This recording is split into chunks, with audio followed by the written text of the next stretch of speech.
Alright guys, we are live. Hey. How you doing, Andrew? I'm good. How you doing, Brandon? Doing good, man. What's going on today? Not much. I saw this is the start of Super Bowl week. Yeah. So let's get things started with the Super Bowl. We got Kansas City versus Tampa Bay in the first ever home field Super Bowl. Andrew, prior to us going on the air, you mentioned that the Buccaneers are going to win. Can you tell me your reasoning behind that? Well, because they got Tom Brady on their team, and when Tom Brady was on the Patriots, he led the team to about 10 Super Bowls, and they won pretty much every Super Bowl. So I think he's going to take this team to victory this year. And since they're in their home stadium, I think this gives them a better chance to win. That's it? That's all you got? Yeah. All right, Brandon, what about you? I think this is it's gonna be a fun matchup. Very fun matchup. Especially, I think the Super Bowl is gonna be. I think, despite the fact that there's a COVID pandemic going on, I think this is probably gonna be one of the most watched Super Bowls of all time. Due to the fact that you're right, this is the first time a home team has home field advantage in the Super Bowl. So I think the Buccaneers have a huge advantage here, especially with Tom Brady as your quarterback. You know, Tom is one of the best. He's probably the best of all time. So it's going to be a fun matchup. But you are facing a very tough team in Kansas City Chiefs and Patrick Mahomes, especially with a really fast Tyreek Hill, who's lightning quick. So it's going to be a fun matchup, and we're only 6 days away from the Super Bowl 55. Yep. Not that far away, so we're almost at the finishing touches of this season. It went by fast. So, Brandon, you and I, we both know what happened when what the Giants had to do to defeat the Patriots and Tom Brady. What will the Kansas City Chiefs have to do to stop Tom Brady, stop Leonard Fournette, stop Chris Godwin, Rob Gronkowski? Will they have to play the same way the Giants defense did in 42 and 46? Yeah, absolutely. They're going to have to play very tough. They're going to have to, you're going to have to, get that defensive, you got to get that defensive line to play as tough as you can. And, the key is going to be to, prevent Tom Brady from too many completion passes. And Tom is the best at that. He throws a lot of completion passes. He's very good at that. He's one of the best at throwing first yard in. You got to be careful because I think personally this Buccaneers team can be better than the New England Patriots team because you have a Gronkowski, you have Mike Evans. Did you see that Brady wants to play till he's 50 or something?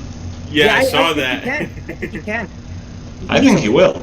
He's in good shape for his age too. I mean, he looks like he could be like 30 or 29. I mean, he looks good for 43 years old. 45. He's 43. 43. No, 45. He's not 45 yet, Andrew. 43. Well, he looks good. Whatever his age, somewhere in the 40s, but he looks good for his age. He looks really good for his age. All right, so we have a question actually from Nicholas Klein. Can you comment on Kevin Rooney's hot streak? Who's Kevin Rooney? Exactly. He's a New York Ranger. Oh, okay. I have no idea. He was a fourth liner on the Devils. He had like one career goal, and then he went to the Rangers, or he scored maybe 6 goals with the Devils. But did you watch the Ranger game like 2 nights ago against Pittsburgh? Nope, I don't watch hockey. Yeah, I haven't watched one hockey game for a really long time actually. It was like a 2-on-1, Keandre Miller and Kevin Rooney. And Kay Rooney passed it to Keandre, and then Keandre passed it back to Kevin Rooney, and Rooney ultimately scored the goal. All right, so Andrew, yes. You mentioned before that Patrick Mahomes will win the MVP this season. Can you tell me any reason behind that? Well, I don't have much of a reason, but I do have a small reason behind it. And it is because he is going to the Super Bowl this year against the Buccaneers and Tom Brady. So I think he's gonna win the MVP this year. Brandon, who do you have winning MVP this year? Well, I was watching some sports talk today, and some of them even said Travis Kelce could be MVP. I sort of agree. I think he can potentially be MVP, but I'm going to go with Mahomes. Mahomes is going to be an MVP. Mahomes. So we got two Mahomes. I'm going with Brady. I would have said Brady, but he always wins. I mean, when does he not win? He's LeBron James of the NFL. Exactly, 100%. Mm-hmm. Well, for me, I'm going with Josh Allen. Yeah, I think he's a huge part for the Buffalo Bills' success this year, going 13-3 and winning the division this year. I truly believe that he will win MVP this year, and I think he has many great years ahead of him. Yeah. And I think adding Diggs did help him, but without him, this Buffalo team wouldn't have won that division. I think Miami would have ended up coming out on top from this. We actually have an MVP prediction from Julian Roberts. Aaron Rodgers, do you guys watch sports? Green Bay Packers. No, I know what team he plays for, but Jillian believes that Rodgers will win the MVP this year, Andrew. She was trying to make an argument that Rodgers will win it this year. Yeah, that's true. He was close to going to the Super Bowl too. Close, but he didn't. No, that's what I'm saying.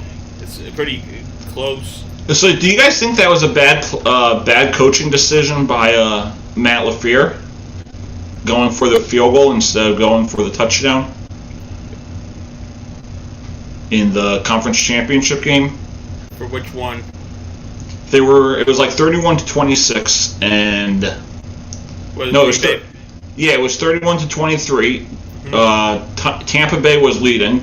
Right. Green Bay had the ball in the red zone, and they decided to go for the field goal on 4th and down instead of going for the touchdown. Do you think that was a huge mistake on LaFleur's part? It sounds like a very huge mistake. They should have went for the touchdown, and then the whole game would have changed completely. They should have went for that touchdown. Brandon, where do you see Aaron Rodgers and the Packers going next year? Will Aaron Rodgers even be in Green Bay? Yes, I think he stays.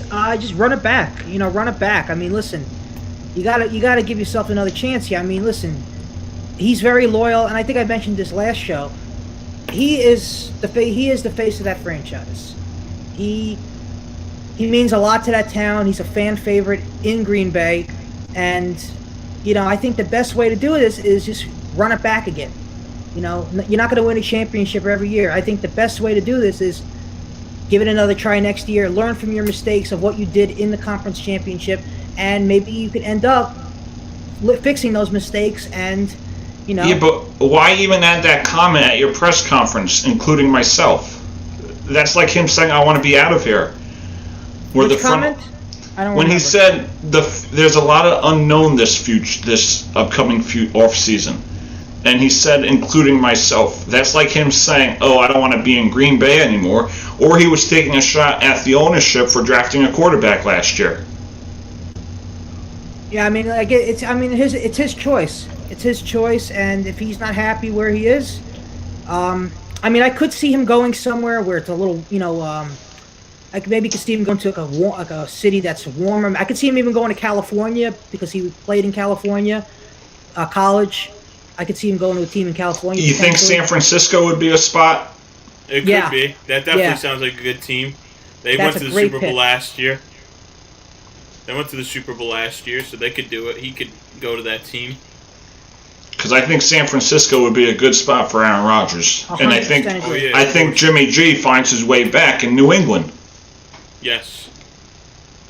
Yeah, so totally agree. With that being said, I think it's time for some predictions right now. Andrew, give me one prediction for this offseason. I think Aaron Rodgers is going to stay with the Green Bay Packers for another year or so, and then I think he's going to move over, and I'm predicting it's going to be San Francisco because of. So you believe Aaron Rodgers will be in San Francisco next year? The following year. Oh, so he's going to have one more year and then go to San Fran. Yes. Brandon, what's your NFL prediction for this offseason? I gotta agree with Andrew. I think he's gonna stay one more year in Green Bay, and then I think what's gonna happen is he's gonna go back to the conference championship because I still think they're one of the best in the NFC. No doubt. I think they're gonna go to the NFC championship again, and they might lose. I think they're gonna lose again. They might lose again to Brady. You never know. And if they don't win next year, I think I agree. He's gonna go to San Francisco and play for the 49ers. I think that's just like the perfect spot for him. Yeah, the weather's nice. I mean, it's good for him. All right, so I'm taking like this risk with this prediction. And I know it seems odd and it's a little crazy, but Deshaun Watson will not be traded this offseason. I know we have all these rumors, this and that, but I just think that he will not get traded. And we actually have a comment from Julian Roberts. Since they drafted Aaron Rodgers, they haven't drafted an offensive weapon for him in the first round. They've constantly stacked up on defense. Brandon, Julian does make a good point. They really haven't drafted weapons for Rodgers. You look at the Vikings, they went out and they got Justin Jefferson. So would you say maybe last year, instead of drafting a quarterback, that they should have went out and try and trade down for Justin Jefferson? Or maybe they try and, I mean, it's going to be hard. Devontae Smith from Alabama, that's going to be difficult for sure. But do you think they find someone that type? It's going to be tough. I mean, I don't know how they want it ahead. I mean, are you saying if they wanted to trade Aaron Rodgers for three like picks? Is that what you said? No, but throughout the draft, they mostly take defensive guys last year, and then last year they took a quarterback. So do you think maybe the issue for Green Bay is not building around Rodgers and giving him top receivers? I don't think so. I think the team looks good. I think they could be. I think they have I think they have a good rotation. I think they have capability of being Super Bowl champions. I think the problem was the coaching. With again with the LaFleur thing. I think that's where it goes back to. We could have had a whole different conversation right now if LaFleur maybe went for the touchdown instead of the field goal. We could have had a whole different, because that could have been the change. They would have won the game if they did that. Yeah, they could have won the game, and this could have changed the output of many conversations around the sports world. Yeah. Andrew, where do you stand on that? I'm pretty much agreeing with Brandon on this one. I would have to say on this one. So you agree with Brandon that it was a coaching issue? It was. I kind of agree too, because if you look at the situation, it was 31-23. They go for the field goal. It's 31-26. They didn't get the ball back. They lost the game. Yeah, exactly. And I'm sure if that was Tom Brady, they would have went for it. I'm sure if that was Peyton Manning, they would have went for it. So how come with Aaron Rodgers, who's one of the best quarterbacks within the last 10 years, why didn't they go for it? Did they think that they would stop Tom Brady and the Buccaneers? Probably. I think, like we all said, I think it's just all the bad coaching. Yeah, I think we all agree there, for sure. Yeah, it's just all the bad coaching. All right, so again, if you're just joining us, this is the Doug Survival Show. Alongside me, we have myself, we got Brandon, and we have Andrew on the bottom. We're going to take a quick commercial break, and when we get back, we will be discussing the latest around the National Basketball Association. And Andrew, before we came on the air, he was pretty pissed the way his Brooklyn Nets lost last night. Weren't you, Andrew? Yep, I'll discuss more about that. Oh, we will. Break. For sure. We'll be right back.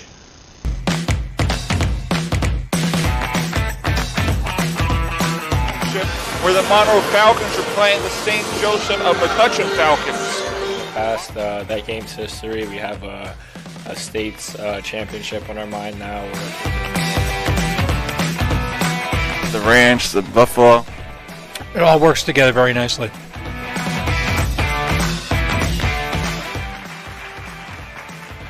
Welcome to Falcons Insider. Falcons Insider. On today's episode, we're doing a lot of great work. You know, this is work that people said couldn't have been done before. A lot of money doing something you love. Re-elected team reporter.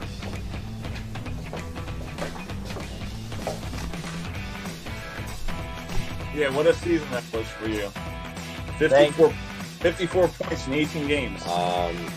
But definitely, I mean, when I said that we're going to win GMCs, I think that's another one that I remember. Yeah. Go down in history. You just said it with so much confidence.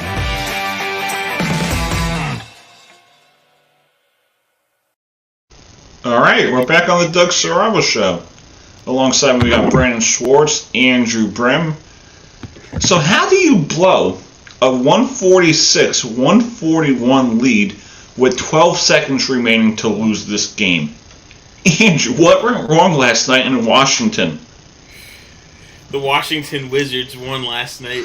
When I turned on the game for a couple of minutes, and it was 146-141, and then all of a sudden I turn around and then I see the final score is 149-146, and I was shocked to see that final score, because the Wizards are one of the worst teams in the franchise, and even the worst team. What do you mean? Hold on. What do you mean by the Wizards are one of the worst teams in the franchise? No, like the whole entire NBA. Right. Do you mean association? Yes, right. All right, I'm just making sure, because I'm listening to you speak, and I'm like, okay, that did not make sense. Right, no, but anyways, they're one of the worst teams, and the worst team in their conference, and it's unbelievable. They won against one of the best teams in the NBA, and I would think that the Brooklyn Nets would win against one of the worst teams in the league, and especially now when they got James Harden, Kyrie Irving, and Kevin Durant all on the team, and I think they just got one more player to play on their team. I forgot who it was. Iman Shumpert. Right, so they just got him. So they have four of the best players in the NBA, and yet they lose to the Washington Wizards. Wait, are you saying Iman Shumpert is one of the best players in the NBA? Or on the team, my bad. He's a good player. He's very good. He's a good bench player, but I want to put him up there as the best. On the team, my bad. You got Joe Harris. There's a few guys quite better than him. Yeah, my bad, on the team. But anyways, yeah, they have some good guys on their team, and yet they lose to the worst team in the league. Well, here's the thing. I saw an article. I saw like a stat. The Nets have become the worst defensive team since James Harden has arrived in Brooklyn. Probably that shows it. Because we know he never played defense. Yeah. You know that, yeah. I mean, all right. They have a good offensive team, but if you can't, you would think defense, you know, you gotta play defense. See, you would think that they would win that game like 140-115.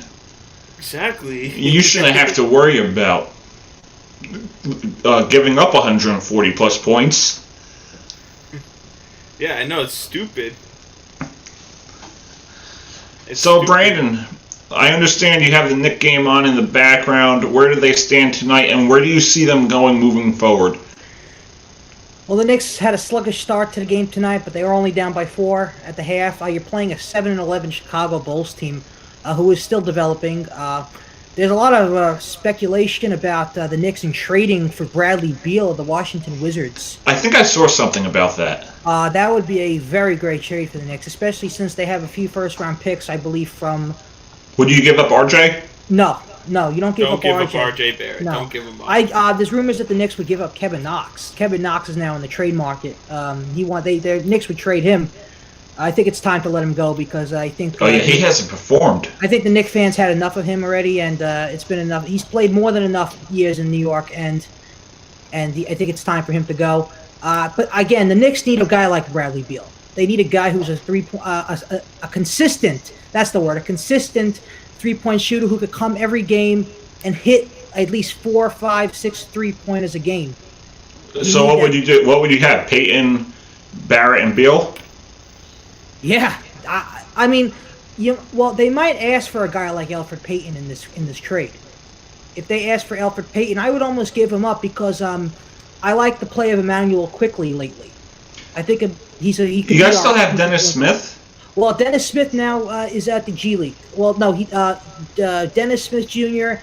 and Ignas Brazdeikis, who hasn't played like 2 minutes in the NBA, they're in the G League now. I think they're going to the G League bubble. I think there's a bubble they're playing in for the G League, I believe. So they're going for the G League. Who did you guys take before Smith? I know there was like some type of controversy with that draft. Well, when was Smith traded? I really don't. I forgot when he was traded. He not too long ago. It was what 2000? Was it 2016? And let me see. I mean, I know the Knicks were that close to trading him. Were that close to drafting him in the draft. They were like a pick. They were going to select him, and then they decided not to. But that was a good trade that year when they had them. Who did you guys take that year, actually? He was drafted in 2017. The NBA draft 2007. That was a good draft, I remember. That was a lot of good players came out of that draft. That was the one with Fultz, right? And Tatum? Fultz, who turned out to be kind of really hasn't been anything spectacular. Yeah, I would say he's a bust. It was Lonzo Ball, Jason Tatum, Josh Jackson, De'Aaron Fox, Lauri Markkanen, who's playing right now in the Bulls, who's having a good game. And then the Knicks selected Frank Ntilikina that year. Oh yeah, that was the issue. That was the issue. A lot of people were mad that they took Frankie over Dennis Smith. Right. A lot of people thought Dennis Smith should have went to the Knicks instead of Ntilikina. That's right. I knew there was some type of controversy surrounding the Knicks and Dennis Smith, but yeah, that was it. Thanks for clarifying, Brandon. Oh, yeah, absolutely. I mean, that was a good draft that year, and a lot of good players, like Bam Adebayo, who's now a star with the Heat. I mean, you had a good draft that year, you know. And the I Heat's think doing Frank. Terrible. Who, Bam? No, Miami Heat's doing terrible. Oh, yeah, well, you got to understand, they played through that bubble last year. They didn't really have time to prepare. Yeah, that's true. Think about that for a moment. Like, if you're the Lakers, you're still going to be good because you have LeBron. But a lot of teams, they got off to a delayed start. You finish your season in December, like October, and then you start back up in December. It's going to be difficult this year for a lot of teams. Especially with a lot of teams, you know, you don't have that home court advantage like you used to, you know, with no fans. A lot of them don't have fans. You know, you don't feel that buzz. You know, some of them don't have that energy without the fans. So, no, listen. You got to understand this is a different kind of season, and you know, teams are still adjusting. You know, with the new protocols and stuff. So, Brandon, can you say that if there was a redo draft that Jason Tatum would be number one? Yes. I mean, he got drafted in that 2017 draft. I think he was was he number 2? I think he was 3rd, and they traded it. Yeah, he's the heart and soul of that. And he's getting better and better every year. What, Heat or Boston? Jason Tatum of the Celtics. Yeah, because I heard he played on the Celtics. So. And you know when you get a player out of Duke, like a Jason Tatum and a Kyrie Irving, you know they're gonna have a lot of them are gonna have star ability. Oh yeah, for sure. And this guy has. Even Kentucky. Yeah, Kentucky. Yeah. Florida back in the day. Yeah, and even you know when you get players out of some of these big schools, you know that they're going to be really good. So, Jason Tatum to me is going to get better and better each year. You know, you just got to be careful because he get a lot of injuries here and there. So, you just got to be careful about getting hurt a lot. You got to say the Celtics really won that trade, the Paul Pierce trade, because they truly built a core between Tatum, Jaylen Brown, acquiring via free agency Kemba Walker. We know Hayward didn't work out as planned. The Celtics really rebuilt the right way, going to conference finals appearance. Do you think this is the year they go to the finals? No, I think it's going to be still not there yet. No, I think it's going to be either Milwaukee or Brooklyn. Brooklyn. Milwaukee or Brooklyn? Brooklyn. Has I'm to probably be going. Brooklyn. I'm probably going with Milwaukee. I don't trust the Nets defense. Or even Philadelphia. I think Philadelphia. But yeah, Philly's good. They're looking good. Yeah, Philly was doing terrible a couple years back, and now they're looking hot like a pistol. Yeah, seems like all the local teams here in New Jersey are doing well. Can you name them all? Well, there's Brooklyn Nets, New York Knicks. I mean, I know they play New York, but still, that's like local for us, though. And then All right, you got the Philadelphia 76ers. Name them all, Andrew. Name all the local teams? Yeah, from baseball, football, hockey. Let's see it. Oh my God! Go for it. It can't be that hard. All right, fine. So let's go. With You're good with naming the governors and the capitals. All right, fine. So. All right, let's hear it, Brem. Okay, so New York. Let's start with football. New York Jets, New York Giants, Buffalo Bills. And No, then, local. But don't like Buffalo's upstate. Yeah, that's true. All right, basketball. We got the New York Knicks, New York Knicks, Brooklyn Nets. Baseball, we got New York Yankees, New York Mets, and then now with Philadelphia we got the Philadelphia Eagles for football. And then basketball, we got the 76ers, and baseball, we got the Phillies. And then Hockey don't count? All right, hockey, fine. So that's the Philadelphia Flyers, and then New York, you got the Rangers. We got New Jersey Devils. New York Devils. Well, everything's New York, so. Yeah, I know. All right, what's the other New York team? The Islanders. I feel like we're missing someone. New York Red Bulls for soccer. Yeah, that's right. We got a soccer team. And then I'm trying to think for Philly. I have no idea. Philadelphia Storm? Yeah, I think that's it. Is that it? The Storm? Yeah, I think so. But I know none of us really watch soccer. So, no. Have you ever been to a Red Bulls game before? No. No. I was there Only years been to ago. Oh, Andrew, you know who been to many Red Bull games? Who? Timmy. RT. No, Timmy. Timmy? The mailman. Yeah, your guy? Yeah, my buddy. Yeah. All right, so we have an update. Rangers just scored. Who are they playing? The Penguins? Yeah. Did you see that the Devils are going to be shut down for like 3 games due to COVID? That's crazy. Put in your announcements. Yeah, Andre Devils have COVID outbreak. Next 3 games canceled. Boo! Andrew. And then we have the Nets' defensive struggles. So moving forward, how important is the Nets to solve their defensive woes, Andrew? I'm sorry? Moving forward, how important is it for the Nets to fix their defensive issues? It's very important. I think, with this experience they had last night, I think this is going to be a very big wake-up call for them. So, I'm hoping from this lesson that they grind together and they move on and learn from this experience. Andrew, I always love how you're like straight down to the point. Thank you. You're like one of the highly intelligent people on our show. Yes, thanks. All right, name the governors. Oh my God. Name 5 at least. Besides New Jersey and New York. Yeah. Don't name New Jersey and New York. We all know that. Yeah. Okay. So Pennsylvania, Tom Wolfe. Delaware, John Carney. And Connecticut, Ned Lamont. Maryland, it's Larry Hogan. And then Florida, you got Ron DeSantis. How do you know all that? Well, last year, it was a political year, and it was the year of the governor. So of course, while I was inside, The year of the governor. Well, it is. I'll explain that in a second. Yeah, can you explain? I know what you mean. I know what he means. Yeah, the coronavirus. Wait, the year of the governor? Oh, because they made all the decisions? Exactly. That's why it was the year of the governor. That's why. And of course, while I was inside half the time, I looked at what all these states were doing compared to New Jersey and New York. So that's why I learned about all these politicians and governors. That was good, though. I liked it when we first did our podcast, our show. Mm-hmm. I like how we did like week by week basis of the coronavirus. We gave updates to the audience. That was good.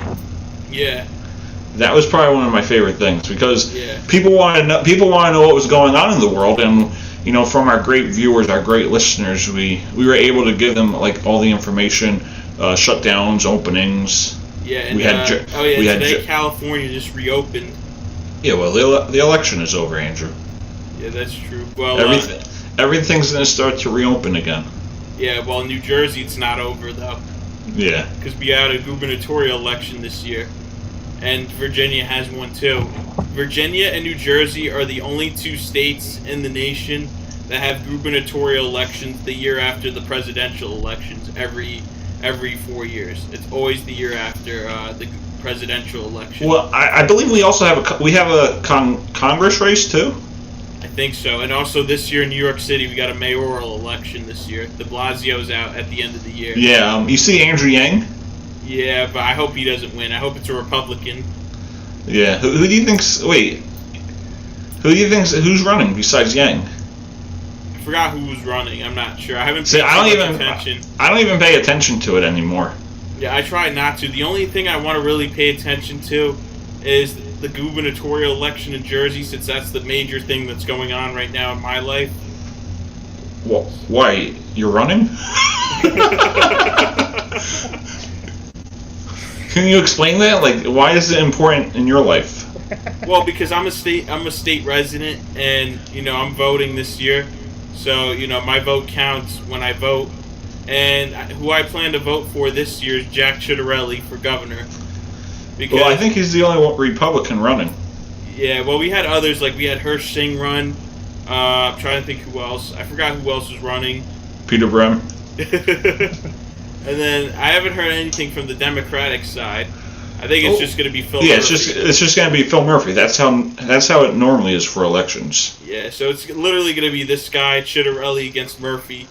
And I'm praying and hoping Ciattarelli wins because, Governor Murphy, I was a little skeptical about him when he started, but he had done some good things. Like, he raised the minimum wage. He gave some free college tuition. He gave more work opportunities for women and minorities. He did all that. So, and a little more educational funding. But when the pandemic hit, my perspective changed because I didn't like how he handled it. It seemed like he took way too long to open the economy. It seemed like he didn't care about half these people's lives. And he signed executive orders that forced these nursing home facilities to take COVID-19 patients. Right. Keep going. And lastly, he violated constitutional rights like freedom of religion. Church should have been open from the very start. It should have been open. They could have made some modifications if they wanted to, or if the state wanted them to do so. And they could have gone on with services. Yeah. So Andrew. Yes. So, I just have a question, Andrew. Yes. Every time I tell you we're doing a show, yes, what does the script say? No politics. No politics. So how did we get from naming all the governors as, like, for fun, I just want to see if you knew them all, to having an election discussion for the state of New Jersey? How did we get to that point? Because you asked me. No, you said we have a governor race this year. Yeah, I said that. That's important for my life. So I asked, why, you're running? Yeah, well, you were the one who started all this first, Doug. You started it, and then you asked questions, and then we went along. No, I didn't really start. I just said, Andrew, name the governors as like a joke to see what you knew. Yeah. And then it became some serious discussion. Yeah, because you talked about the presidential election, that's why. I don't think I brought that up. Yes, you did. Did I? Yes, you did. You did. I thought you did. I swear you did when you said something like. You said the presidential election, and then I said Jersey, we're not over yet because we got another election. No, I was just making like a side comment, but the whole thing got started from you. Yeah, but still, you were the one who brought it up, and then I followed along. Well, you did say it was the year of the governor. Yeah, 2020. All right, we'll be right back right after this commercial break. Again, if you're just joining us, we just discussed the Super Bowl, the latest on the NBA. Andrew had his own political conversation. Since Brandon and I are both laughing our brains out, we're gonna head to a long commercial. I'm also laughing because the Knicks keep blowing layups. Oh boy, poor Knicks. Poor Knicks. All right, we'll be right back, guys.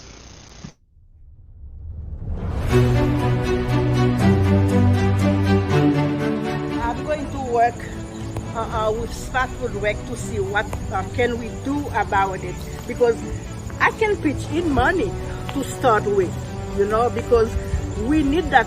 Look at that. It's sad. The pup is crying. We need to do something. And when she gets elected, she will do a lot of great work for this town. Things that haven't been done before. She's highly respected, highly intelligent, and I'm looking forward to hearing on election day that she is your newest representative, but most importantly, your voice.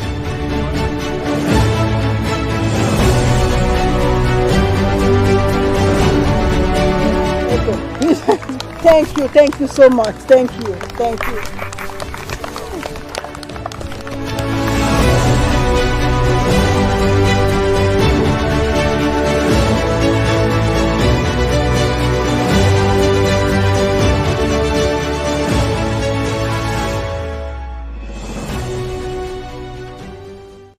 Another few minutes. We're back on. You guys weren't prepared. You want me to go back to the commercial? No, we're good. All right, Brandon, take a quick time out. I'm going to have Andrew discuss something with me. Yo, this show is one of the best I think we've done. Yeah, but let's talk a little politics. More politics before he comes back. Like on. what? The gubernatorial election next year in New York State. All right, that's all you. Yeah, so next year is the gubernatorial election in New York State, and Cuomo says he wants to run for a fourth term in office. And I'm wondering, will he win the election? Because his father served 12 years as governor. I wonder if he'll break that record. What is he at, 10? He's at 10 now. And then next year will be 11. And then by the time 2023 comes in, it'll be 12. That's right. Years. New York doesn't have any term limits, right?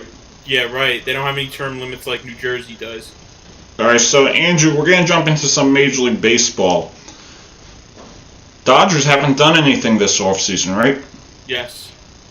So do you think it has to do with, not really having any options? Because they have starting pitching, they have the offense, they have the bullpen. Yes. So you think maybe they're just going with the flow and I think they are. Wait and see what happens come deadline? Yeah, I think so, because they won the championship last year because of all the things you said. And so I think right now they're just waiting to see if they'll get somebody to join their team. All right, so we're going to bring Brandon back on. Hey. Sorry about that. I got a phone call the minute the commercial ended. So I want to talk about the latest proposal that Major League Baseball put out. Expanded playoffs, delayed to the season, 154-game season. Will we see a delay this year? I'm praying and hoping we don't. I mean, that question was for Brandon. Well, I think it's best we do delay, and here's why. I'm not trying to be political here, but I think we need to get more people vaccinated, because it helps the fans get back to more fans get back to the stadiums. It also gives a chance for more players to get vaccinated too. So I think this is for the best of everybody.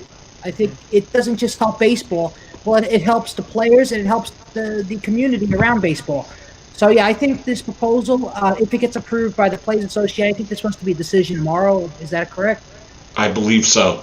Yeah, I don't know. They're supposedly there's rumors that they like it or they don't like it. That they don't like it, so who knows if they'll accept it or not. But I think it's best that they do delay a little bit, because also, you know, you gotta, you know, again, a lot of free agents. I mean, you gotta see what goes on. Trevor Bauer is still out there. There's still a lot of free agents who haven't signed with teams. Just the stars, you know, the LeMahieus and you got who else signed? Who else? Well, Lindor was traded. Who else? There was a couple other superstars that was signed. Springer to Toronto. Yeah, Springer's the big one. But it gives teams more of an opportunity to fill their rosters in, examine more players, see what they're capable of. You know. So, do you think the owners want fans in the seats? Yes. I think any owner does. It's just the problem is it all depends on the state you live in and what the governor says. Back to the politics. But it's true though. I mean, it's true though. All of us want fans in the stadiums. It's just the problem is with these state governors. It's all up to them to decide that if they want fans in these stadiums.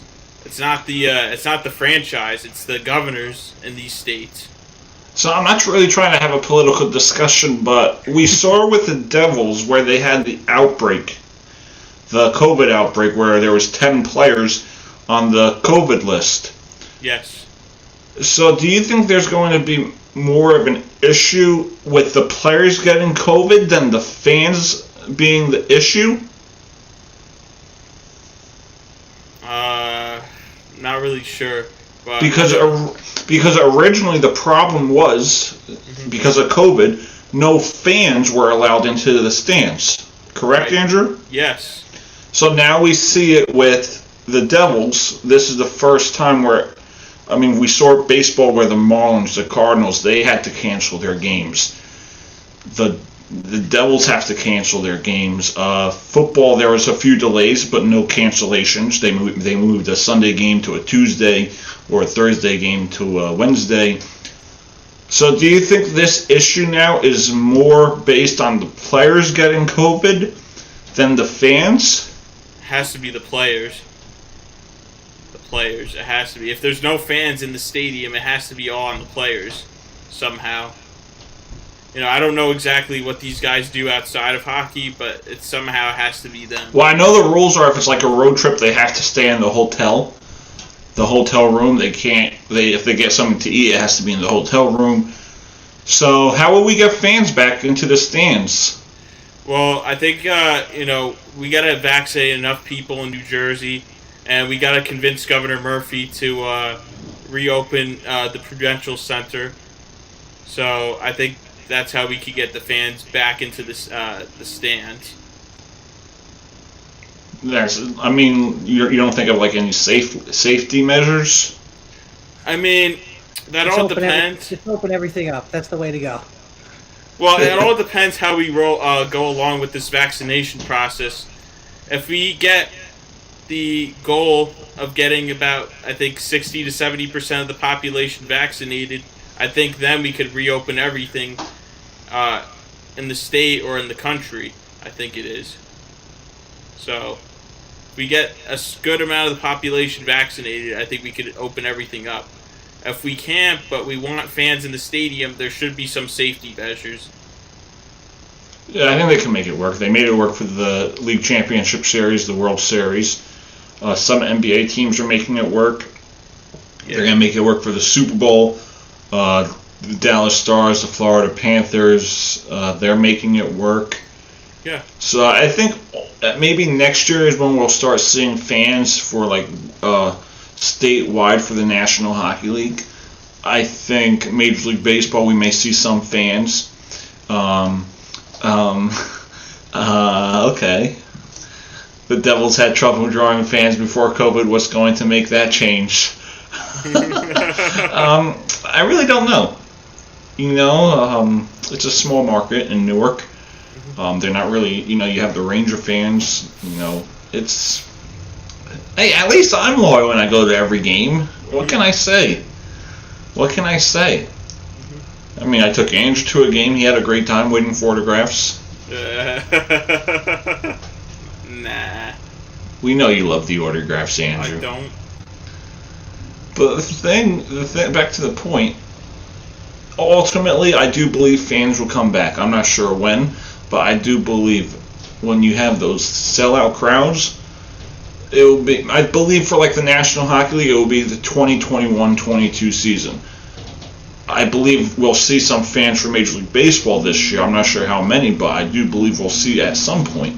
You know, if vaccinations work, I do believe we'll see everyone going back to their, you know, their home crowds, the home crowd. And home crowds are very important. But back to our Major League Baseball topic, I want Brandon to talk about this New York Yankees new rotation, adding Jameson Talon, Corey Kluber. You guys have a rotation to win a World Series this year? Yeah. Well, for some reason, you know, we also got to say we have probably one of the best general managers in all of baseball. Brian Cashman is probably. Oh yeah, he's been there since the '90s. You guys won 5 World Championships. And he hasn't done one. I mean, listen, he's made mistakes, obviously, but he hasn't done one. I mean, he's made all the right moves. He's made all the right moves, and he knows how to spend the money wisely. And I think by going out getting Kluber, trading for Jameson Taillon, and even, you know, last year signing Garrett Cole to that large contract, you're setting yourself up to go to the World Series and winning a championship this year. You know, I think right now they have probably the best pitching rotation in the American League East.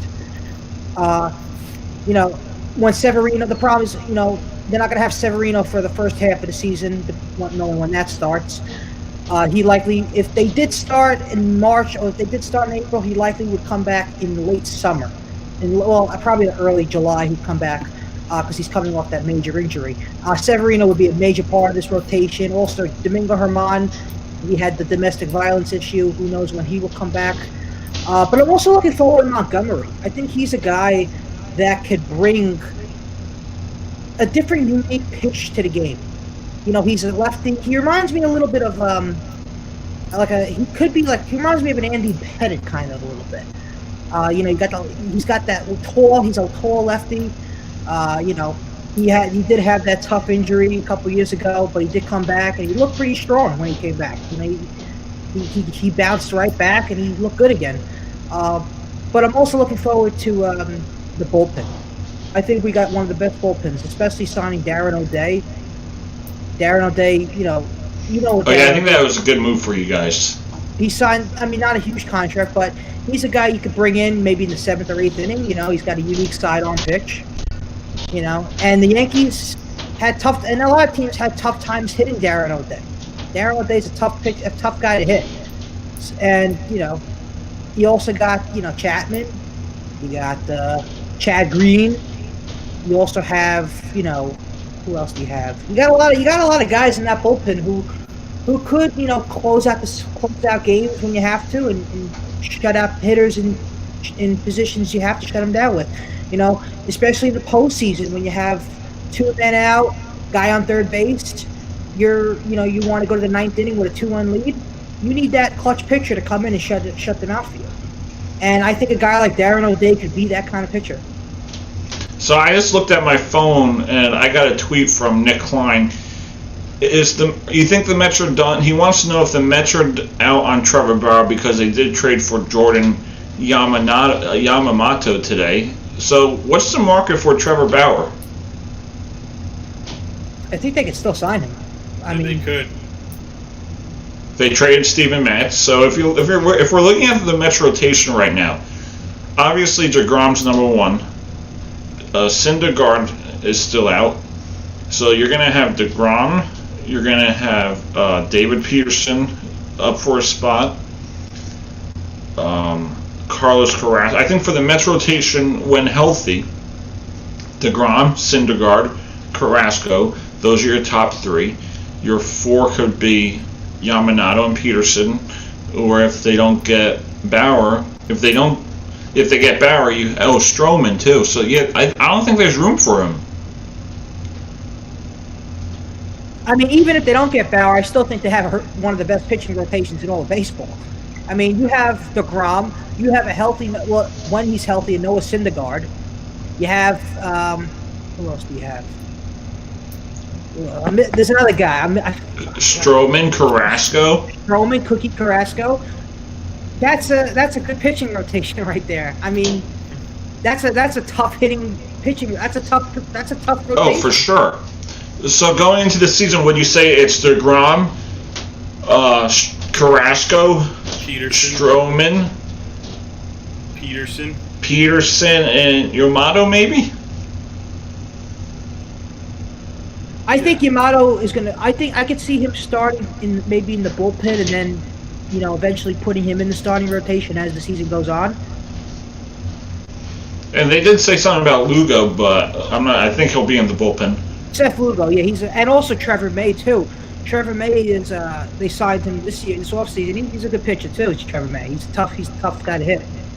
See, the thing with the Mets this year is they have a lot of pitchers now, just in case someone goes down to injury or they're inconsistent, like Steven Matz. They had to move him to the bullpen because the guy was struggling. Yes. All right, so we have plenty more to get to.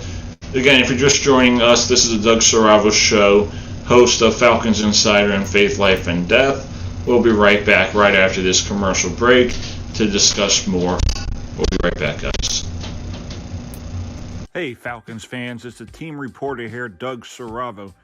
Check us out on the live stream this Thursday at 3:30 p.m. as your Monroe Falcons take on Manalapan. That's 3:30 p.m. on the YouTube channel at Monroe Falcons Hockey.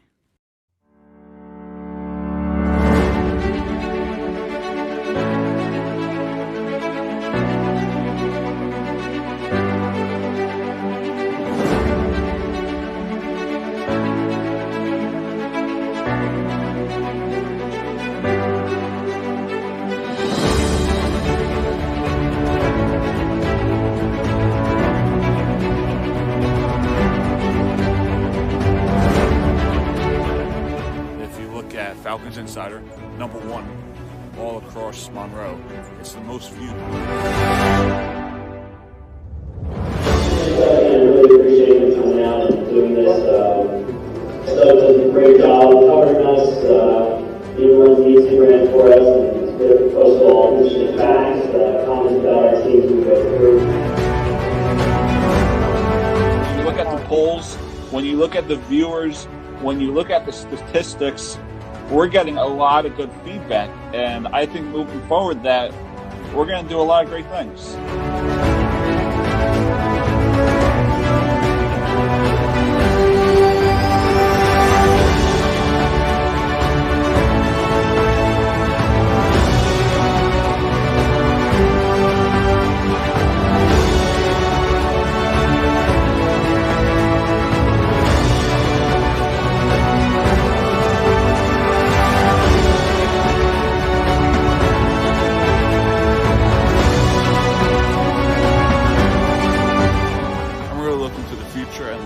That we have in store.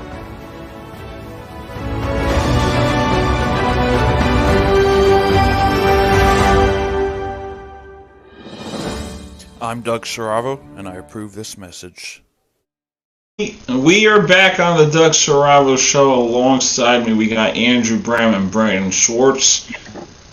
So Derek Jeter and Larry Walker will be the elected Hall of Famers this year, because this year no one was elected. So my question for all of us this time around for our final segment is, with no one inducted this year to the Hall of Fame, where do we go next year with A-Rod and David Ortiz? Andrew, I'm going to start with you. Do you see A-Rod or David Ortiz being inducted into the Hall of Fame? We saw what happened with Roger Clemens, Barry Bonds, Curt Schilling. Yeah, because A-Rod and David Ortiz were some of the best players in the franchise. Yeah, but do you think the steroid era will hurt A-Rod and David Ortiz? Sorry? Do you think the steroid era will hurt David Ortiz and Alex Rodriguez? I don't think so. When you're a good player, you're a good player no matter what happens. You know, many of us go through problems all the time, and, you know, we eventually overcome them. and then we move on from those mistakes and problems we have. So you're saying there should be no problem for A-Rod or Big Papi to get in? No, there should not be, regardless of what you've done with your life. So how do you feel about Roger Clemens and Barry Bonds then? Do you think they should be in the Hall of Fame?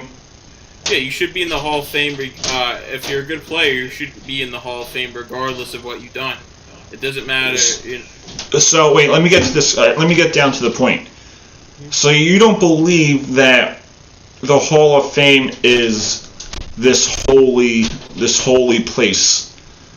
Do you believe that the Hall of Fame is more like a museum, and if you have a son named Andrew Brem Jr., that you would take him to the Hall of Fame to show him aspects of Major League Baseball, whether it's the steroid era or not?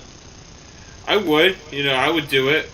I would teach him for the fact that, these players might have gone through some crazy things, but So you're not one of those guys that believe, okay, they use steroids, they don't deserve my vote. Yeah. So you believe that it should be treated like a museum, and no matter if they did steroids or not, they're still part of the history of the game. Yes, they are. And they should be in. They should be.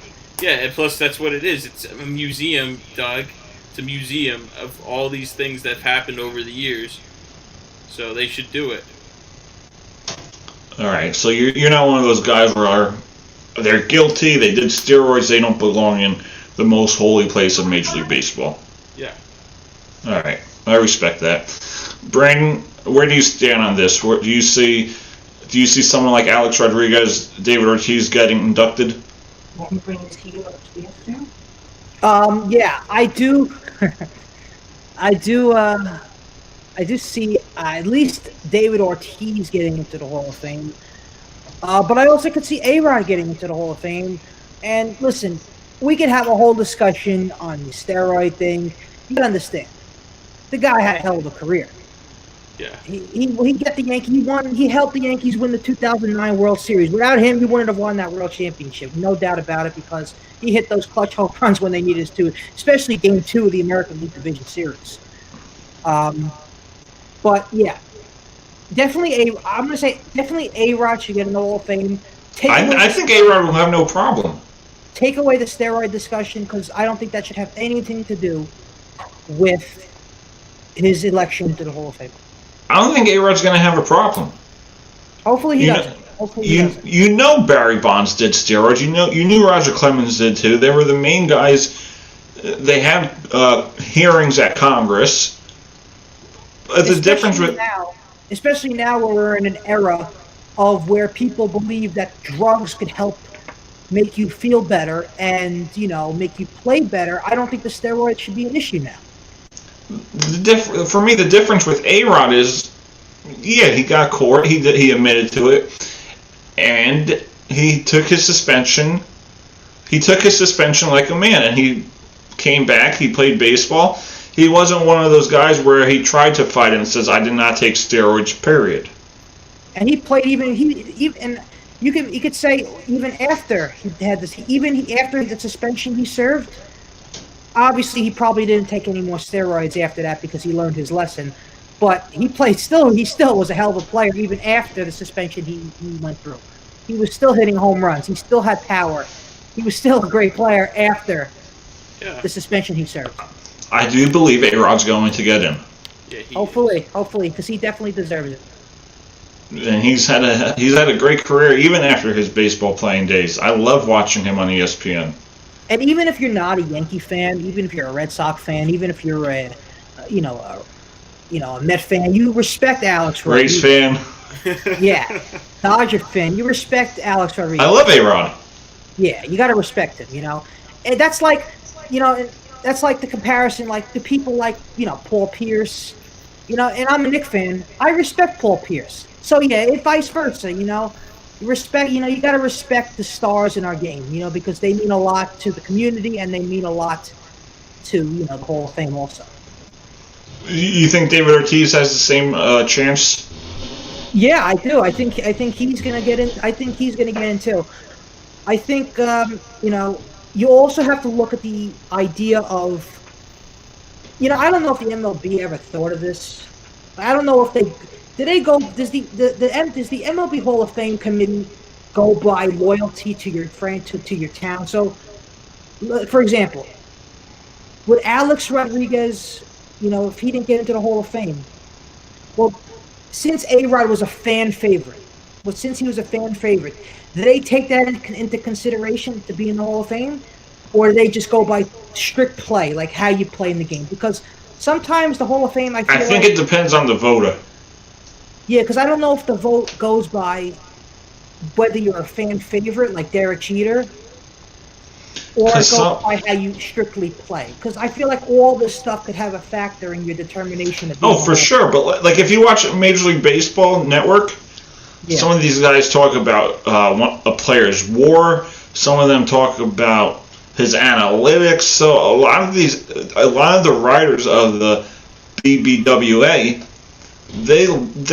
they use their like own. I'm not sure how to say it, but they use like their own way of voting. Right.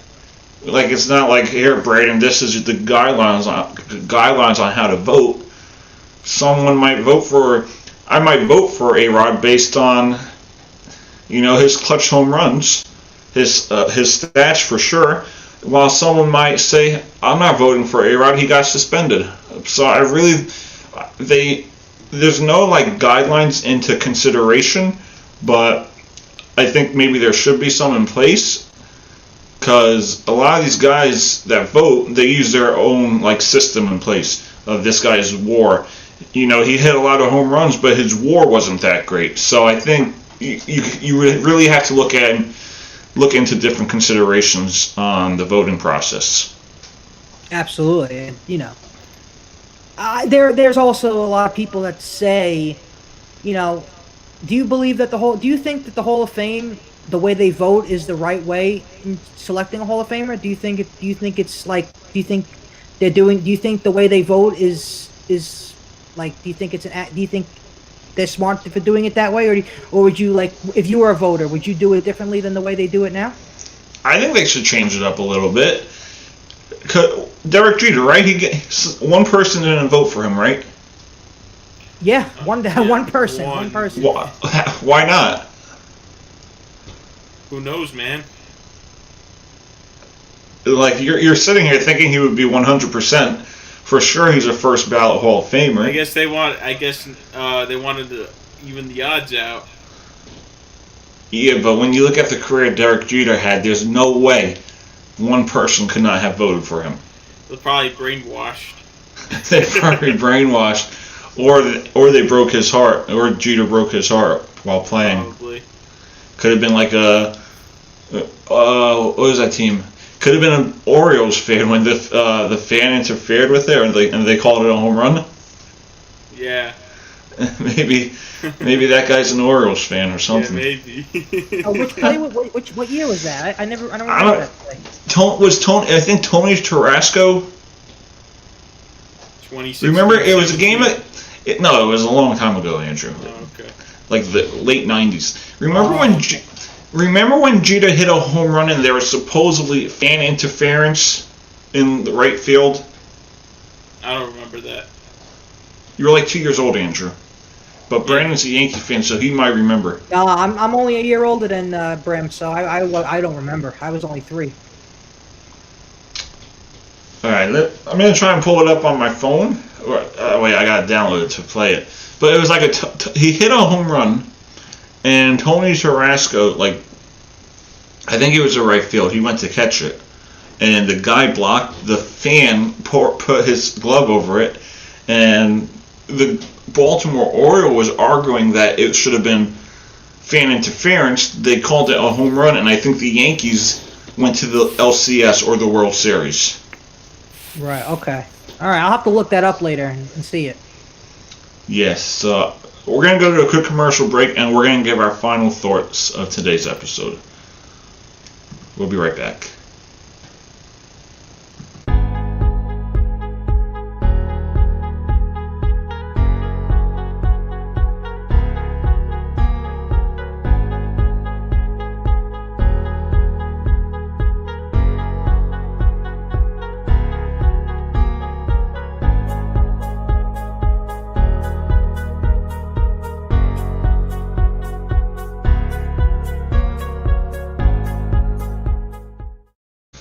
We are back on the Doug Serrano Show. Alongside me, we got Andrew Brem, Brandon Schwartz.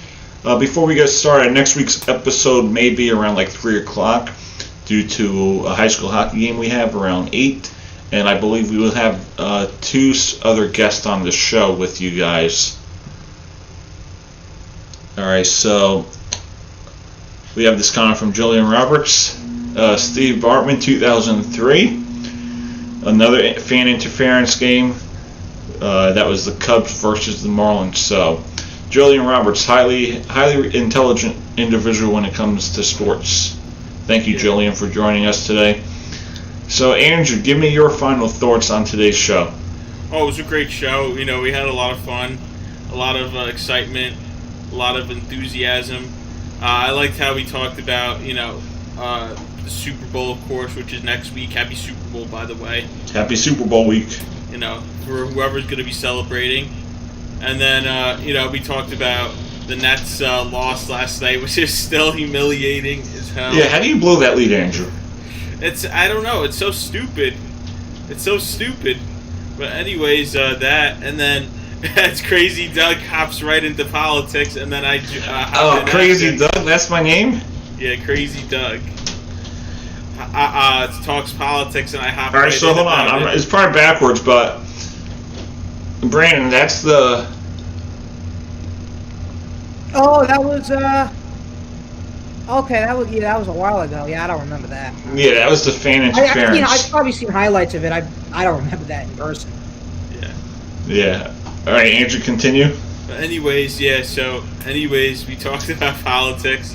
And if for any of you guys that live in New Jersey watching this, we do have a gubernatorial election this year. It looks like it's going to be Phil Murphy, the incumbent, against Jack Ciattarelli, Republican former assemblyman from Somerset, New Jersey. How do you know all of this? I looked it up. I bet you always do prep for politics, but when it comes to talking about sports, you let it go. Yeah. So that's what's going on in New Jersey. So New Jersey and Virginia are the only 2 states this year that have gubernatorial elections. And the next year is about 10 to 15 that have them next year. Next year is midterms. What's midterms? Congress, Senate. Oh, yeah. And the House. New York's next year. Can't wait I hope it's the end of Cuomo next year, because he's been around forever. He's been around for eternity, since 2011. Damn. Shit, I was a junior in high school. Yeah, and can you believe it's been almost 10 years since you got out of high school? Andrew, thanks for reminding me. I know it's been 10 years since I've been out of high school. Damn, that's crazy. Are you going to the reunion? I don't know. Alright, but anyways, lastly, we talked about that, and then we were talking about a little bit about the MLB. Not too exciting, but it's still a good thing. Probably when the games start, we'll start talking more about it. So, overall, it's a great show, like usual. And, yeah, we always have a good show. And I'm hoping it gets even more exciting as we get more people to watch us, more people to talk with us. And that's pretty much it. Alright, so before we finish final thoughts, I just want to give a quick shout out to Julian Roberts for being named the comment of the day with this. The Devils had trouble drawing fans before COVID. What's going to make that change? So, Julian, we're gonna do that from now on. Today was Julian Roberts. We'll have a comment of the day segment every week. All right, Brandon, what's your final thoughts on today's episode? Oh, before I do that, I just got an alert that did you see the MLBPA just rejected the proposal? Oh, they did? They just rejected. Yeah, they just rejected it. If we had a feeling, they would anyway, because they always find a way to do that. My final thoughts. We had a great show. I think, especially this week, we're gonna have, as we're all excited for the Super Bowl on Sunday. It was a pleasure talking with you guys, like usual. Yeah, for sure. And again, Brem, those Nets, man, how do you lose that game? How do you lose that game? It's so stupid. I think they were lost last night. I think they were in Disneyland last night. I think that's why they lost the game. They must have been in Disneyland in their head last night. Yeah, they played in Washington, Andrew. Quickly. I know, but I'm saying in their head. Didn't you hear me? In their head, they're in Disneyland. In their head, they were probably thinking of themselves in Disneyland last night. That makes me happy. Go ahead. I wasn't even thinking about that. But, anyways, yeah, I know it's stupid. Like, how could one of the best teams in the Eastern Conference with the because when you focus on playing offense, Andrew, you don't really care about defense. Yeah, that's true. But that's a problem. Seems like when I play, offense seems to be my struggle, but defense is more my thing. It's like playing hockey. You could be up. You could score, be one of the top offenses in the game, and score 5-6 goals a game. But it's never fun when it's always tight, where you have a 4-0 lead, then it's 4-4 again. Yeah, I'm very aggressive on defense. When I play defense in basketball, I'm very aggressive. You've seen those games I played at the New York Sports Club, Brandon, when we were there. You saw how aggressive. Yeah, I saw your defense. Yeah, I was very aggressive with those guys. Very aggressive. When you played at the Rec, Anthony used to tell me that you were trash. Who? RT. Who? Wait, say that again. I didn't hear it well. RT. Who? Oh, RT. Oh, yeah. Yeah. He said your basketball game is trash, Andrew. Well, that's RT. I don't want to bring him up. I don't want to say I don't want to say anything rude to him. That guy. No, you don't want to say anything. He's a good kid. Yeah. But you really have a good b-ball game? Yeah, sure. Just that offense. The offense is really what sucks, but defense is good. You can't take a shot? Yeah, it seems like I can't, but defense though, I'm like aggressive like a bull here. Well, you were always good like that. Yeah. Your dad tells me all the time how you were a good defensive guy in soccer. Yeah. No, it was basketball, I think he said. No, but you played soccer in high school. Yeah, like 1 year and that was it. Yeah, he still doesn't understand why you quit. Yeah, because I didn't, dude, because it was too much for me. He understands because he knew it was too much for me. He knew the schedule was too hectic, and also those guys on the team were terrible. They didn't fit in my league. They didn't fit in my league at all. Oh, your league?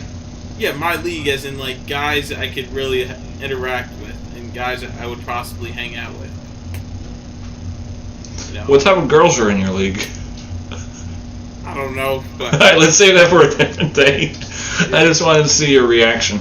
But yeah, no, those guys, they weren't like the guys I wanted to hang out with. They didn't seem like guys that I would ever hang out with. Oh, so like, I'm not gonna say his name. Are you talking about the sports club? No, we're talking about me playing in soccer that 1 year in high school. Oh, you played soccer? I never do that. Yeah, no, I did. Yeah, like 1 year. Andrew's a freshman at best. Okay. He didn't even make it to JV. Yeah. Oh wait, you were on the actual soccer team? Yeah. Oh, I didn't. Oh, that. It's hard to believe. Yeah. Yeah, that's good. That's fun. Yeah. No, how many goals did you score? Like 2. Oh, not bad. Yeah. There you go. Were you like the popular kid on the team? I guess. I don't remember. That was like 7 years ago now. I've like kind of forgotten now. You probably weren't. Yeah. No, I think I was. I was at some point. No, let's be for real, Andrew. You probably weren't. I don't know, but I don't care at this point. High school was 7. That was 7 years ago. I just want to move on. All right, so my final thoughts, and then we'll have more discussions if you want. 7 years ago. This was a good episode. We talked a lot about the Super Bowl, the awards predictions, some baseball, some NHL. Great interaction with our fans, commenting on Facebook, YouTube. Julian Roberts with the question of the comment of the day. It was a good episode. So, Andrew, you like being out of high school? When I first got out, I was very sad, and I wasn't too thrilled about being out because I was so used to life as it was before I got out of school. I was used to seeing all these people in high school, and just used to being with them for all these years. And when I was in high school, I enjoyed life. It seemed like a lot of things were going my way, and it seemed like at that point in my life, everyone was becoming really cool with me. And then I left, and first year or so it was tough. But then as time went along, I realized that, there's a lot of things to look forward in real life than there is in high school. Oh, for sure. Yeah. And eventually I got used to the fact that... Sorry, my bad. The Knicks just tied the game at 100. Anyways, I eventually got used to the life that I'm living now. That was funny, Brandon. Sorry, my bad. Alright, but anyways, though, as soon as enough time had passed, I got used to the life I'm living now, where I'm not seeing all these people I used to see every single day. And, I got used to the fact that, I'm going to be seeing all these different people all over the place over enough time. And eventually I realized it was fun. Life like this is fun. Meeting all these new people, not having to deal with some of these annoying people I used to deal with in high school every day. And you realize out of high school who your real friends are, and you realize who you like and who you don't like after high school, who you really like and don't like after high school. Me, Brandon, Madison, Miki. You guys had a reunion. You had a reunion for high school. You have like a reunion. I think mine's next year, but I haven't heard anything about it. Yeah, Marlboro doesn't do that. We should do that. That's actually a good idea. That's a very good idea. Yeah, we've had one. Old Bridge I think does it too. Yeah. Yeah, mine's like 10 next year, 10 years. Yeah, we should do something like that at Marlboro. I don't know why we never do. Yeah, I don't know. Andrew, you got any regrets from high school? I'm trying to think now. Because I have one. What's your regret? You really want to know? Sure. Honestly, I wish I ran for class president. Yeah, that's true. And I would have won. My regret, so some of the regrets I have is that I should have been more realistic about who I was as a person. I should have been more realistic about that. I think that's a regret I have in high school. And if I thought that way, maybe I would have been a whole other person, maybe. But who knows? Yeah, maybe. But, Brandon, you got any regrets from high school? Any regrets? Not really. Not really. It was my fault. I never really talked to a lot of people. I should have. Oh, that's game. Zach LaVine, he's a great player. He just hit a three to give him a. Is he on the trade market? Because I've been hearing for the last few years that he would be out the door. Yeah, he's going to leave eventually. The Knicks the Knicks wanted him, but I don't think he's going to end up coming to the Knicks because I don't think the Knicks have enough to give up for him because he's a good player. About high school, not really. I don't really have any regrets. Yeah, well, high school's a joke, so. I should have talked to. Listen. I was always a shy person. I never really talked to a lot of people. But I'm not as shy anymore. As I get older. As you get older, you feel more matured and stuff like that. Yeah. So yeah, I'm not. I feel more. When you're an adult, you feel more confident in yourself. Yeah, no, that's the same thing with me. But at least with me, the difference between you and me is that I at least try to talk to as many people as I could. It's just. Oh, you talk to everyone, Andrew. Yeah, it's just problem is the guys in Monroe are a bunch of skullheads. Monroe High School? Yeah, they're a bunch of skullheads. Trust me. Yeah. Bunch of knuckleheads. They're a bunch of knuckleheads. Those people in high school. Andrew, we still are live. I hope you know that. Yeah, we are. That's true. People in Monroe are a bunch of knuckleheads. That's why I want to get out of here one day. Yeah. I mean, I don't mind staying in Jersey too much, but it's just Monroe. Where would you want to live? What, if I lived in Jersey? Yeah. Probably down the shore. The shore? Yeah, the shore. Because I enjoy the shore. I love to go to the beach every summer. What was that one beach we went to? Monmouth Beach? No, it was the one we didn't have to pay for it. Yeah, that was Monmouth Beach. Was that the one when Brandon and Rosh was there? No, that was Long Branch. You paid. We had to pay. No, remember there was one where we didn't have to pay? Yeah, that was Monmouth Beach, and we went with Miki. Oh, we went with Miki. All right. Where did we go with Rosh and Brandon? Long Branch. Long Branch. Do you know where Ross parked his car that day? He parked it on the sand. He parked it on the sand. Yo, remember those women, those annoying women at the beach when we went Which to one? Long Branch. Wait, was that the one? I remember that day. Yeah. Was that the one where we weren't like 6 feet apart? Yeah. Oh, and yeah, I remember that. You remember that day? Yeah. I looked like the good guy. Yeah. We weren't. Wait, let me tell the story. We weren't 6 feet apart, right?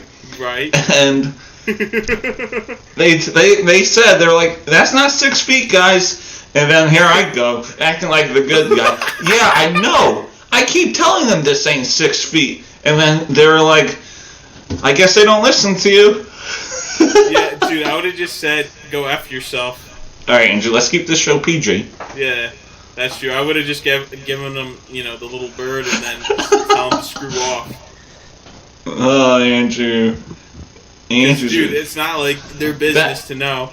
That was with Ross, right? Yeah, that was with Ross. But I was just like, all right, let's not cause a fight here, But I took all the credit for being the good guy. Yeah, that's true. That's true. We had 2020 was an interesting year, but we had a lot of memories. Yeah, we did. Yeah, absolutely. The best was at Brandon's house, and Ross parked a car in the middle of the street. Yeah, that was funny. And then I remember your what was it? Your stand, your cover, your umbrella came apart, Brandon. Oh, where? Oh, was that? Was that my umbrella? Yeah, remember the MLB game? Remember the big rainstorm? Oh yeah, when we watched the Yankee game. Yeah, well, it was my fault because I didn't know that there was rain coming. I should have planned it a little better. Yeah, well, it was my fault too. Well, it was kind of my fault too because I took off. To make peace, I ended up buying my father a new tent. It was only $45, so. Yeah, that's not bad. Yeah, I bought him a new tent, so thank God. Yeah, I remember that day. Yeah, and I feel bad. He got absolutely soaked. Yeah, he was out there cleaning it up. I remember that. And your mom got mad because she was afraid. Well, I think she's a little better now because she did get she's going to get the second vaccine in a week. I think in a week she's going to get the second vaccine. So she'll be totally cured. She'll be totally immune. So I don't think she's worried anymore. And we had a lot of memories last year, despite we did. everything that went on. Yeah, exactly. Yeah, my favorite memory. Was fun. What? The summer was really fun. It was. My favorite part was Christmas Day with you, Doug. At your house? Yeah, my house. And remember when my dad sat in front of the... Brandon, did you hear this story? Never, no, I haven't heard it. So I went to church, right? And I'm standing in the back just in case they needed me to read in the overflow mass. Yeah. And Pete sits down, Andrew's dad, sits down in an aisle he's not supposed to. So the lady in the back must have thought I was like supposed to be this security guard and tell people where to not sit. So she's like, see that guy over there? And I'm like, who, that guy? And I knew it was Pete, so I tried to like avoid it. I'm like, who, over there? She's like, yeah, that guy over there. He's not supposed to sit there. So I go to Pete, I was like, Pete, I know you and I are good friends, but you can't sit here. He's like, all right. And I actually knew that was coming because I went to church the night before Christmas by myself because I had a feeling my dad was going to make that move for some reason. Yeah. I had a feeling he was going to sit in front of one of those annoying people and and they would be like, move over. I just had that weird feeling for some reason. Before we go out, Brandon, why do you think Zach Wilson is going upward for the Jets? Who? Zach Wilson, the quarterback from BYU. BYU, okay. Well, they supposedly think this guy's a really good player. Because he was at number 8 in the mock drafts, and now he's at number 2. And when you're at number 2 in mock drafts, you know that there's something brewing here. So I think the Jets need another. So I agree with you with the Deshaun Watson thing. I don't think he's going to end up coming to the Texans because did you see the press conference yesterday with where they said they're not trading him? He's staying with the Texans. So you got to have a backup plan, and I think maybe this guy's the way to go. or even maybe Justin Fields. I don't know what pick. What do the Jets have? A second pick? Yeah, they have number 2. So I'm surprised. They really could go for Justin Fields if they wanted to. Yeah. I'm surprised he's not up. I'm surprised he's not up in the draft. I would go with Justin Fields over this guy. Listen, I'm sure he's a really good player, but Justin Fields has been talked a lot more. He's been known. He's been ready to go to. He's been ready to go to the NFL for a while. Oh yeah, for sure. In my opinion, I would just say go with Justin Fields over Zach. I'm sure he's a good player, but I would go with Justin Fields. Yeah, because I'm sure Atlanta may want a quarterback. Zach Wilson could be a good fit, learn from Matt Ryan. There's a couple teams that could use a quarterback. Maybe the Saints, but I think Winston will be the guy. Maybe the Patriots. Maybe the Buccaneers, but who knows with Brady, how long he plays. So there's a couple teams out there that could use a quarterback. And, it's going to be interesting once the Super Bowl ends to see where things go. It already got started with the trade of Matthew Stafford to Jared Goff. Oh, and I heard Matthew Stafford did not want to go to New England. Right. Yeah, he probably wanted to go somewhere warm and nice, Yeah. Together. So and on this note, where do you see the LA Rams going now that they have a quarterback like Matt Stafford? Well, I don't know. I don't know. Matt Stafford isn't a young quarterback. How old is he? He's got to be in his 30s. Like 31, 32? Oh, he's not that old. Okay, I thought he was a lot older for some reason. Yeah, I think they'll be good. The only problem I'm a little worried about with the Rams is they gave up a lot of picks. Mm-hmm. Now, let's just say something happens to Stafford. He goes down with a major injury and is not able to play, and he ends up calling it quits or wanting out. You lost a lot of.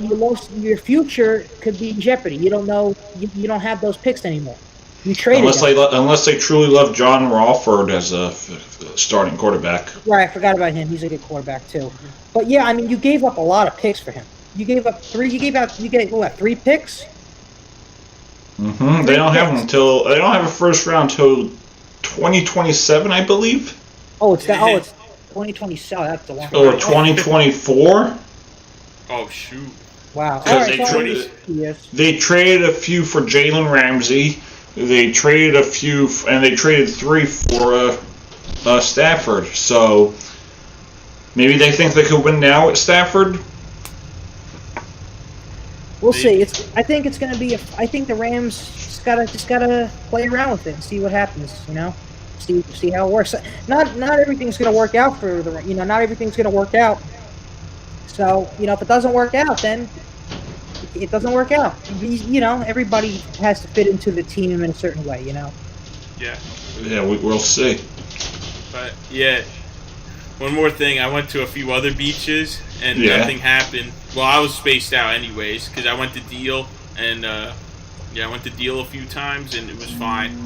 But once I sat next to someone and they didn't care during last summer. They didn't care. Most people were pretty good. Most people were very easygoing on the beach. Yeah, most people were cool. Yeah, it was just that those 2 ladies that were annoying as hell that one day. They were annoying. Well, that's when I said. I told them this one's in 6 feet. Yeah. I know.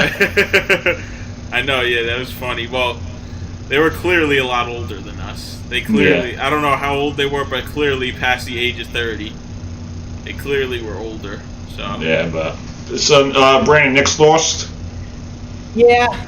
If RJ Barrett hit that 3, they would have probably taken the lead, but they lost by 8. And I think Chicago covered, because I think they were the favorite by 3. So they covered this game. Oh, wow, that's good. Yeah, but they just got to go back and play Wednesday against the Bulls and see if they could... Do you like these 2-game... These series now that they're doing with these teams, like the Knicks were in Chicago to play 2 games in a row, and then you had the Nets a while ago play the Heat 2 times in a row. Do you like the series that they do now? I think it's good for COVID, so they don't really have to travel. Like pre-COVID times, you could have had you can have like the Sixers go to Boston, and then after Boston go to like Chicago or Miami. So I think it's better for not to travel too much. And I think it's also good because it helps you learn your mistakes from what you did. You know, they could learn it right away and you go back try and again the next game. You go back to the locker room and you watch film and you see what you did wrong, and then you go back out a couple nights later, play the same team and the same players, and you see what you did wrong and try to fix it. Yeah, exactly. What do you think the times are going to be like after this is completely said and done for good? Oh man, the question is, will the businesses be back to normal? You know, New York City's in major deficit right now. Oh They're doing yeah, horrible. I know. That's why I hope Cuomo's voted out, and the same thing. Well, De Blasio's out anyways, but I hope there's just a better mayor in New York City. Yeah. Well, that's the supposedly key. Max Rose. I don't know if you guys know. You guys know Max Rose, Congressman Max Rose. He was supposedly. I've heard of him. I think he was going to run for mayor, and then he decided he wasn't good enough, so I guess he dropped out. But yeah, you need a guy that will unify the city. I mean, listen, we're in a COVID pandemic right now. We need to get the economy back going again. You know. Maybe it is Andrew Yang. Yeah. Maybe he's not a career politician. He might be able to do something good. And he's from he went to. Yeah, he's from New York. I think he went to SUNY New Paltz, I believe. Yeah, and and everyone's moving to Florida, because the governor and the economy there are doing very well, and it's affordable. Oh yeah, for sure. Yeah, I'm thinking moving there one day. I think all three of us are. Oh man, I want to go to Florida. By the way this weather is today, we gotta get out of here. Yeah, all three of us. I don't want to deal with the snow. Go down to Florida. You live there. You play golf every day. You play golf a lot. I would definitely move to Florida. Well, I gotta go where my career takes me, Bart. If you could do things virtual, that's the good part. You should work for the Miami Dolphins, Doug. The Miami Dolphins are hiring a lot of people. I know a couple of people that just got hired by the Miami Dolphins. Doug, one thing I want to do when I'm in Florida is swim at the beach. That's the one thing that I can't miss ever. Yeah, I know you love the beach. Yeah. Deerfield Beach in Florida. You know Deerfield Beach? No. Deerfield Where's Beach. It's near it's like 40 miles north of Miami. Oh, okay. So is one of the nicest beaches. It's beautiful there. Oh, that's beautiful. good. Oh, okay, that's good. Yeah, and the beaches all over there are beautiful. Yeah, I know. Of course, I've been to Daytona. It's nice over there. Yeah, I went to Daytona 27. What? No, I went there in 2007. Oh yeah, I went there. I think it was 2009 or so. Yeah, so that's when I went. Brandon, what were you saying about Daytona? Daytona's good, but to me, when if I'm going to Florida, I want to be like, where West Palm Beach is? Oh yeah, by Miami. Yeah. I want to be in I think South Florida to me is I feel like it's the most tropical there. You feel. Oh yeah, because it's closer to the equator. Yeah, you feel like it's more like Florida down there. You feel more. Yeah, Northern is not as close, but I like about Orlando. Northern? I like Tampa. What I like about Northern Florida, especially where my grandpa lived, Ormond Beach, Daytona, is that a lot of things were close. Orlando was only an hour away from where he lived. It's very close, yeah. Yeah, Jacksonville only an hour away. Georgia only about an hour and a half away from where he lived. He lived only 3 hours away from South Carolina, 2 hours from Tampa, and about 3 to 4 hours from Miami. Oh, what city? What city does he live in? He lived in Ormond Beach. Ormond Beach. That's Andrew, Daytona. How far are we away from Florida? About 10 to 15 hours. By driving. You're right? driving. Yeah. Flying, and you get there in 2. Yeah, I'm gonna go on a flight for 15 hours to go to Florida. No, take a 15-hour flight to India. That's what you should do. Take a 15-hour flight to India. Or a 20-hour flight to Australia. I think that's the longest flight to Australia. I can't do that. No, I can't do that, dude. I couldn't stand it. Sit in a plane for 8 hours when I went to Spain one year. Yeah. You going back to Ecuador? Maybe. I want to go to the Dominican Republic or beautiful there. It's awesome. Or Mexico. Those are places I want to visit. Ecuador I already visited, I want to go to places I've never been to. The countries I've been to. All right, let's hear this list now. Canada, Spain, and Ecuador. Those are the only 3 countries I've been to. And then if I want to go to like some other European countries, I can just fly to Spain, stay with my family, and then take the train to go to some of these European countries. But yeah, that's right. You got family out there. Yeah, that's why I went to Spain. I thought it was in Ecuador. Yeah, they're from Ecuador. It's just half of them moved to Spain. Oh, they moved to Spain? Yeah, right. That's good. Yeah, they're in Barcelona, which is like a New York. It's the New York of Spain. That's kind of what it feels like. It feels like New York is Spain. And they're good. Nice. They know for soccer there. Big soccer. That's a big soccer town, right? Oh yeah, it is. Barcelona, Madrid. Those are big soccer towns. Yeah. I love Bermuda. Oh, Bermuda's beautiful. Yeah, you went there. Yeah, I would definitely live there. Yeah. Yeah. No, I want to be in Florida because I want to be in the States, and and then there's a lot of things around me. Yeah, especially you know what, and it's and also the people there are very nice all year around. The people are never in bad moods down there. They're always in a good, happy mood. Yeah, that's what I'm saying. I want to move out of here. Yeah. I mean, the people are nice here in Jersey, but only when they get what they want. When they don't get what they want, they're not nice. Yeah. Yeah. You know the drill, but yeah, Florida people are very nice. They never have any problems or anything. They're always. Yeah, there's no income tax. That's why. Yeah, that's why. There's no state tax. Yeah, that's exactly. why all the 65 and over people move down there. Yeah, that's why my grandpa moved there too. It's 10 years. It's a great place to live. Yeah. Yeah, he lived in a nice retirement development. I went there right before he moved there, and it was amazing to stay there. Oh, it's awesome! It's great. And there's a lot more. The developments down there are picking up. There's a lot more opening. Especially in the Boca Raton area. They're building so much. They have so much open land over there. They're building so many communities. Yeah, and Fort Lauderdale. They're all doing that. Fort Lauderdale is like a lot of. They don't have as many communities there. I think they're mostly like high rises and like little apartments and stuff in Fort Lauderdale. Have you ever been to Flagler Beach by any chance? I think I've been there. I've heard of it. It's right by Ormond. That's where it is. I heard Fisher Island's nice. You ever heard of Fisher Island? No. I think that's near Miami. Yeah. Orlando's nice. The best thing to do. I don't know if you've done it. We do it. Well, me and my family, we go. Obviously not this year with the pandemic. We go on a cruise out of Miami. Mm-hmm. We go. Where do you go? Where we go on the cruise? Yeah. We go. Well, we go once. Sometimes we go to Nassau, the Bahamas. Ooh. One year we went to this was a really good cruise. One year we went to Aruba, Curacao, and we also went to Turks and Caicos. That was a good. Nice.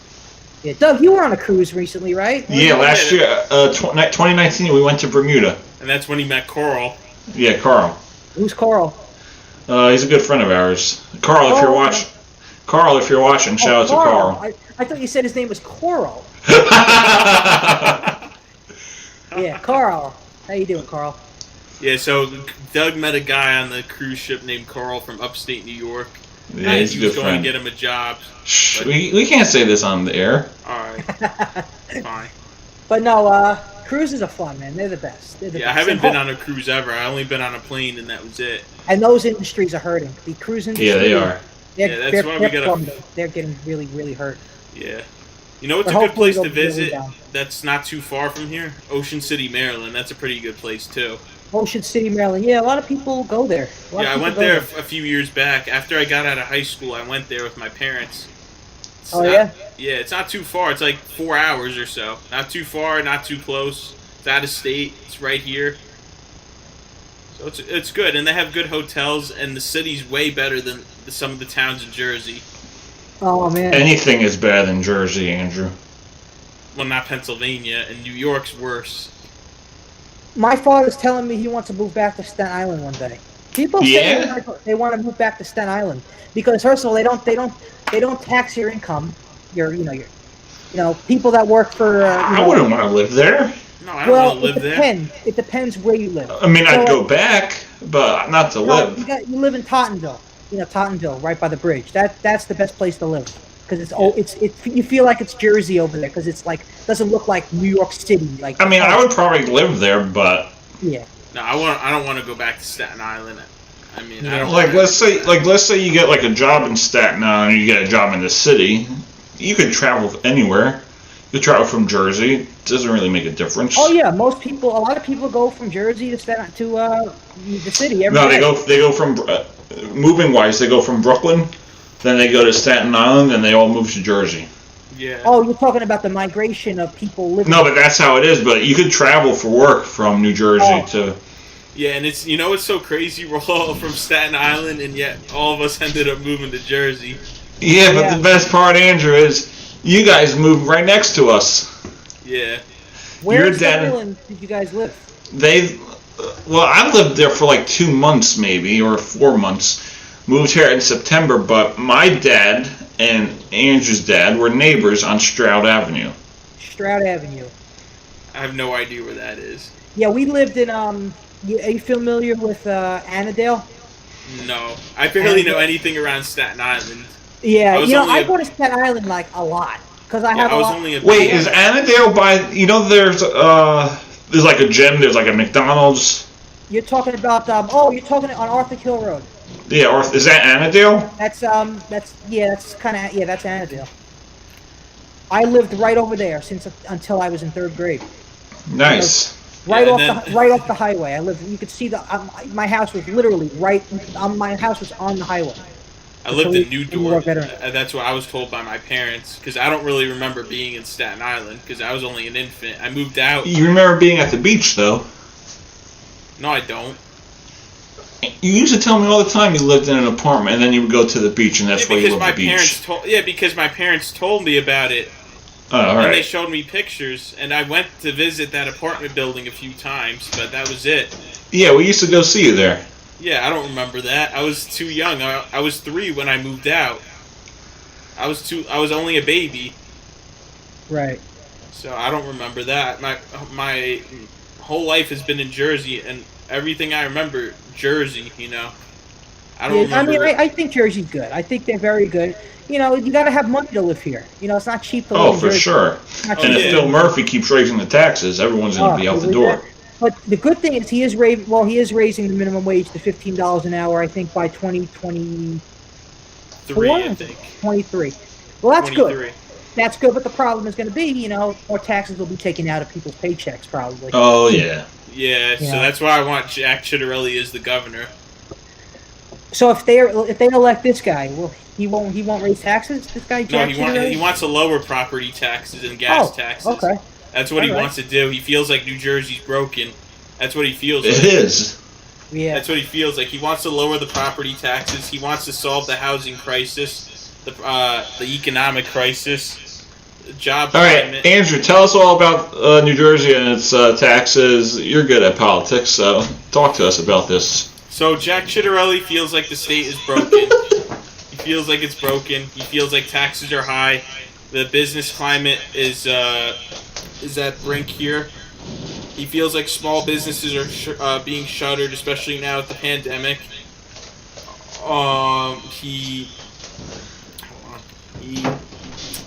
Sorry. So, anyways, imagine if the show ends up being 3 hours long. No, 2 hours. 2 hours. That'd be fun. Yeah, it's about 2 hours. That'd be the longest show we've ever done, right? Yeah. But anyways, Jack Ciattarelli, he wants to solve the property tax crisis, the housing crisis, the economic crisis, and the job climate crisis. That's what he wants to do. Uh-huh. And he wants to do more funding for education, and he wants to create more opportunities, job and work opportunities, especially for the younger population. Yeah, for you and I. Right. And we got our lives ahead of us. And he feels like Phil Murphy doesn't understand New Jersey, and he thinks it's because he wasn't born here, wasn't raised here, never went to school here, he never worked here, he never owned a business here. And he thinks that he doesn't understand what county government does during a crisis like this. Yeah. That's what in the state of New Jersey. But yeah, Murphy, He's a good. I mean, I like him. I think he's worked his butt off during this pandemic. I think he's done a great job. But again, things are getting expensive in this state again. Gas. Yeah, exactly. The gas is going up. And I'm a guy who works, with gas. Exactly.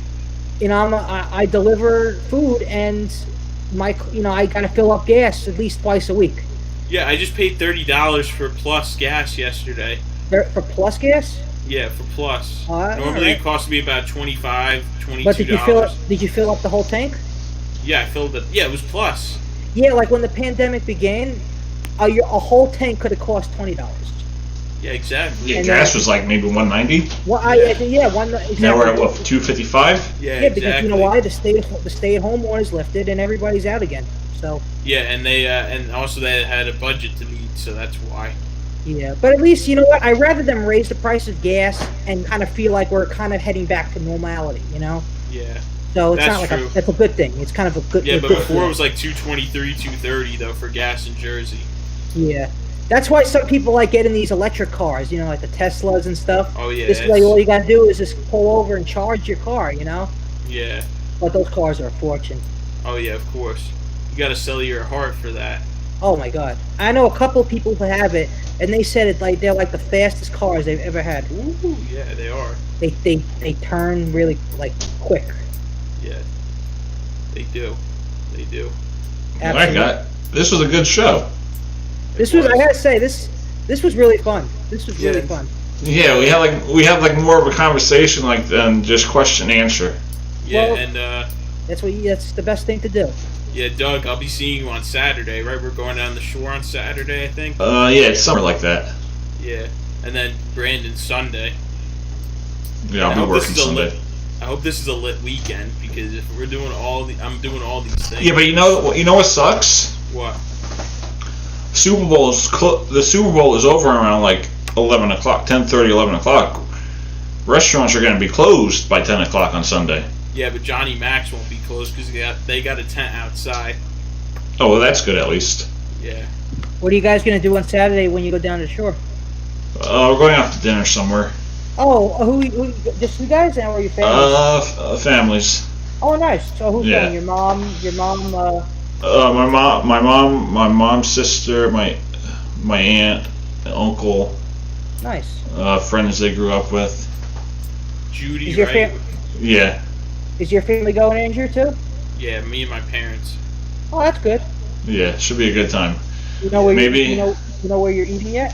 I'm not sure, but I think it's a nice place. I'm not sure the name of it.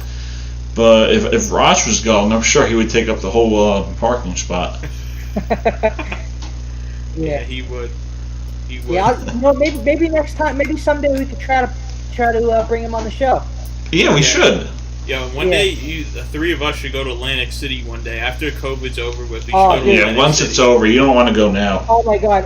Somebody that I know told me that Atlantic City is the worst right now. It's so bad there right now. People hate it there right now. Have you been there since the pandemic? No, but my friend's been there and he says it's awful.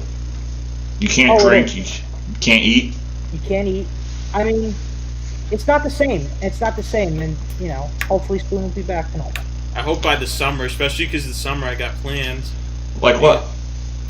Well, I'm supposed to go to my grandpa's funeral in Florida in August. So. Right. Oh, I thought you meant some lit plans where you're gonna party. Yeah. Well, still, I mean, while I'm down in Florida, not just for the funeral, I plan, to do a couple of things like use the beach. I plan to visit my cousin. I plan to go out to eat. That's what I plan on doing. You can still go to the beach. Yeah, that's what I said. You should go play golf. That too. Or maybe go to Disney, or Universal. Nice. Yeah, Disney's been. I mean, even though it's limited capacity. Well, no, I don't think it's limited. It's just they're holding steady. They're making their business. Yeah. Dude, in Florida, everything's going right down there. While in Jersey, it's like a mess up here. Jersey and New York, these two clowns are making things. You think Ron will run for president? Nah. Who? Oh, Ron DeSantis. Yeah. Nah. Not yet. Larry Hogan. Too soon? Yeah. Probably Larry Hogan will run.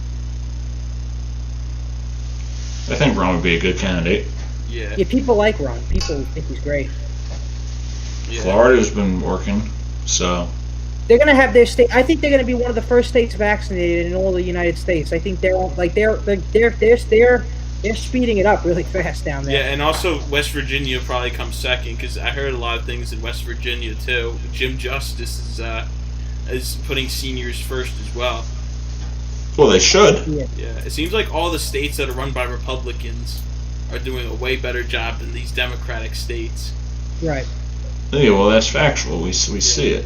The numbers numbers don't lie. Maryland is a blue state, but their governor's a Republican, and he's doing a better job than these two guys that are running our state. Cuomo and Murphy. Yeah. So yeah, I like Cuomo. I think Cuomo's good, but I think he's a little. People are getting tired of him. I think people are getting tired of him now. They want to just move on. Yeah, and it's so stupid. He wrote a book about himself during the pandemic. Yeah. He wrote a whole book about himself. Yeah, he did. How many pages? I don't know. Yeah. Andrew bought it for Christmas. No, I didn't. Wait, did you really buy that book? Oh, Doug, you showed us a picture of the book. Yeah, I showed you. I said, let's buy it for Andrew. Oh, yeah. Maybe for your birthday. You didn't get it yet? No. We'll get it. Leadership lesson. No, and plus the book came out in the fall. Oh, it came out in the fall. Okay. So we're making history tonight. I think this show's going to be 2 hours. Yeah, let's actually go. Let's go to 2 hours. Let's hit 2 hours. This is This is all right. Hold on. Let's go to quick commercial break, and then we'll end things up at 2 hours. All right. Yep, we hit a record tonight. Yeah, 2 hour show. Yeah. All right, we'll be right back. We gotta thank Ross Grigos. Ross Grigos helped us hit 2 hours. Thank you, Ross. Yeah, because we just started talking. I was ready to end it, but then we just started talking about random stuff. So I figured let's keep it going. We talked about a lot of topics tonight. Yeah, we did. I like it. Yeah, it's look, good. Leadership lessons learned from the COVID-19 pandemic. This is Cuomo right here with his hand like this. So. All right, I don't want to see that, Andrew. We're gonna go to a quick commercial break. All right.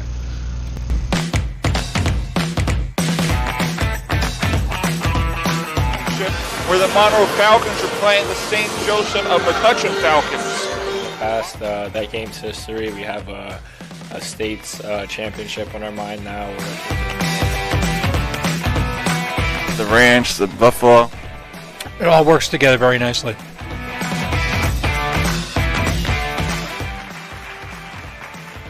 Welcome to Falcons Insider. On today's episode, we're doing a lot of great work. This is work that people said couldn't have been done before. A lot of money doing something you love. Re-elected team reporter.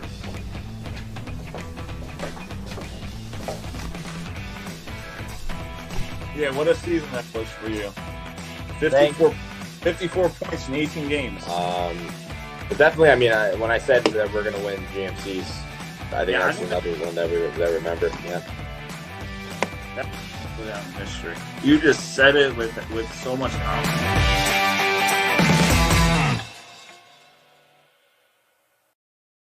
We are back on the Doug Serravo Show. Alongside me, we got Brandon Schwartz on the bottom. Brem Andrew 21 on the right corner. Yep. So February 3rd, 2008. Andrew, let's actually see if you know what happened that day. What happened February 3rd, 2008? Oh, I think I know. Andrew, let's see if you get it. I was in the 3rd grade. All right, what happened? I was in Mrs. Hoskins' class, and we had a full day. And one of the things we did during that day was have free time where we got to play with all these toys. We got to argue with each other, and we got to play around. On a Sunday? You had Sunday school? Yeah, I guess. You went to school on Sunday? Brandon, what happened on February 3rd, 2008? Oh, well, I was thinking of the housing thing. The 2008 recession. Was that the recession? The Great Recession of 2008? Yeah. Is that what No. What were you thinking? What were you thinking of? On February 3rd, 2008, this is what happened. Oh, how do I not know that? You're right. Yes. No wonder why I saw highlights of the Eli Manning touchdown. We won the Super Bowl. That was great, man. That was a time to remember, man. That was awesome. I'll never forget that game. Where was the Super Bowl that year? Where was it held? Arizona. Oh, okay. I think it's going to be held in Arizona next year or the year after, I believe. Next year's in L.A. L.A. and then I think is it the year after there in Arizona? It might be, or I think it's in Vegas. Oh, that's going to be great. You know what I kept thinking when I was younger is that the Super Bowl was always in New York every year when I was younger. Yeah? I always thought that for some reason. Maybe because it's a local team. All right, so we got 5 minutes left on this show. Brandon, this Super Bowl, would this go down as one of the greatest upsets in NFL history? Yeah, I think it has to be. I don't think anyone thought that the Giants were going to beat the Patriots and Tom Brady. Imagine if betting was around. Oh my God, people! You put a $1,000 bet in, you could win about what? $8,000, $9,000? Something like that. I mean, imagine. I don't know if betting betting wasn't as wide as it is now, like with New Jersey and stuff. Now you could go to a double game. They actually talk about it. Here are the odds for tonight's game. You could bet on the Stanley Cup final. But yeah, imagine if betting was around for that. Oh my God, there would be so many people that would bet. Well, most people would bet the Patriots, knowing the fact that Tom Brady was playing. Yeah, but there would be those risk takers that bet the Giants. Yeah, I would almost put down. Well, I don't know. Yeah, have you ever bet $1,000 before? Because I would never put $1,000 on that on a game. I wouldn't. See, I would put $50 down on that game, and then if I won, the outcome would have been what, like $300-$400. Well, what do you think the odds would have been? Like maybe 500 plus 500 for the Giants? Oh, just for the Super Bowl? Yeah, for that game. I think it would have been. Yeah, about that. That's a heavy underdog right there. Or even it could have been the Giants could have had good the odds. You could have won a lot of money if you bet the Giants when they were 0-2. You could have probably won a lot of money if you bet the Giants, to start the playoffs. Because if you look at it, there's a video. Every matchup that the Giants had, Giants versus Buccaneers, everyone went with the Buccaneers. Giants versus Cowboys, everyone went with the Cowboys. Giants Packers, everyone went with the Packers. And then Giants Patriots, everyone went with the Patriots. So no one really favored the Giants to go to the playoffs. No one really favored the Giants to win the Super Bowl that year. And that was truly a storybook ending. That was probably one of my favorite Super Bowls of all time. Giants, Patriots, round 2 in 2012. What a great year that was for me. Graduated high school, Devils went to the Stanley Cup final, Giants won the Super Bowl. So 2012 was a great year for me in regards to my sport teams. And even is this 2012? Yeah. The Knicks were. That's really right. They were. 2012 for me was terrible. Yeah, I mean 2002. I mean 2012 in terms of like life. Yeah, I had a rough time, but in terms of like sports, that was a good sports year for a lot of New York teams. It was. I was really too much of a sports fan at that time. Yeah, now you are. Oh, really? Well, now he tries to impress the girls with this, so. Yeah, 2017, that was a banner year for me. Who? Me. Oh, all right. That's when I graduated. Though. So there was another Super Bowl that I really enjoyed. Super Bowl 1? I wasn't around for that. What was the game? Well, I was at the Seahawk game. You went to the Seahawk game? Well, I worked it for a 17-hour shift. Oh, you worked at the MetLife Stadium? Yeah, I was a security guard for that game. It was like I never knew that. Wow, that's great. 17 hours, so like from 8 o'clock in the morning to 4 a.m. Wow. Oh my God. Imagine working that long. Were you able to watch the game? I was on the field. You were on the field. Yeah, I had to God. stand behind the end zone, make sure no one runs onto the field. Wow, that's great. That was that wasn't a good Super Bowl to watch, but I enjoyed being there. Super Bowl 48 when the Seahawks won. Against who? Denver. Okay, and where was that played? MetLife, Oh, okay. New York. But the one Super Bowl that I enjoyed watching was probably Atlanta versus New England.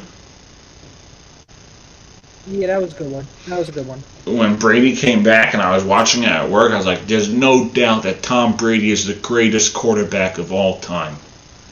It has to be Mahomes. Of all time? Probably.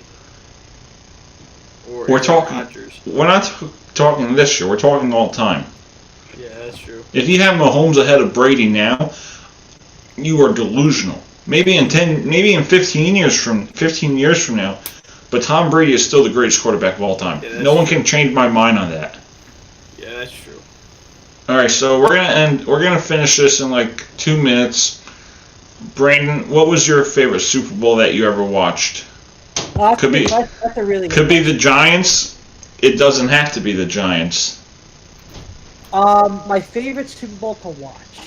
That's a good question. You know what, Doug? I'm going to go with last year's Super Bowl. I really enjoyed watching Mahomes, and even that was a fun game. That was a fun game seeing the Chiefs show what they got on that field in Miami. I think that was a good game. I think I'm going to go with last year's Super Bowl. Last year's was fun. It was. Andrew, your favorite Super Bowl of all time? I don't really know. They're all good, to be honest with you. Just pick one. Probably 2019. Okay, so good. last year? 2 years ago. Oh, he's talking about the 2000. Oh, Ross wanted to join the show, maybe.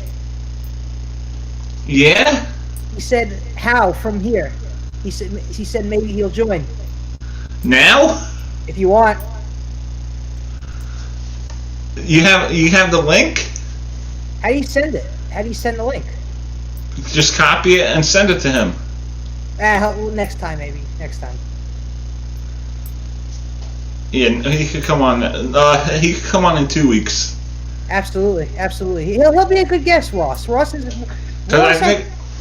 doesn't talk to me a lot about sports, but he actually he's pretty knowledgeable about sports and stuff.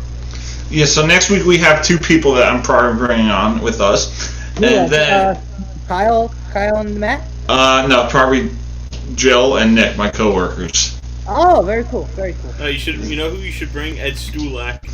Yeah, he could come on. Well, he's busy with his real estate. So yeah, we could. If Ross really wants to come on in 2 weeks, we could have him on. How many people can you have all at once on this thing? I think 10. I think 10's the limit. Oh. Yeah, I like this setup. The setup's pretty cool. Yeah, I like this. And you can make your own commercials and stuff? Well, that's the stuff I made for like my the Falcons page, my YouTube channel, and I just add it as a video clip.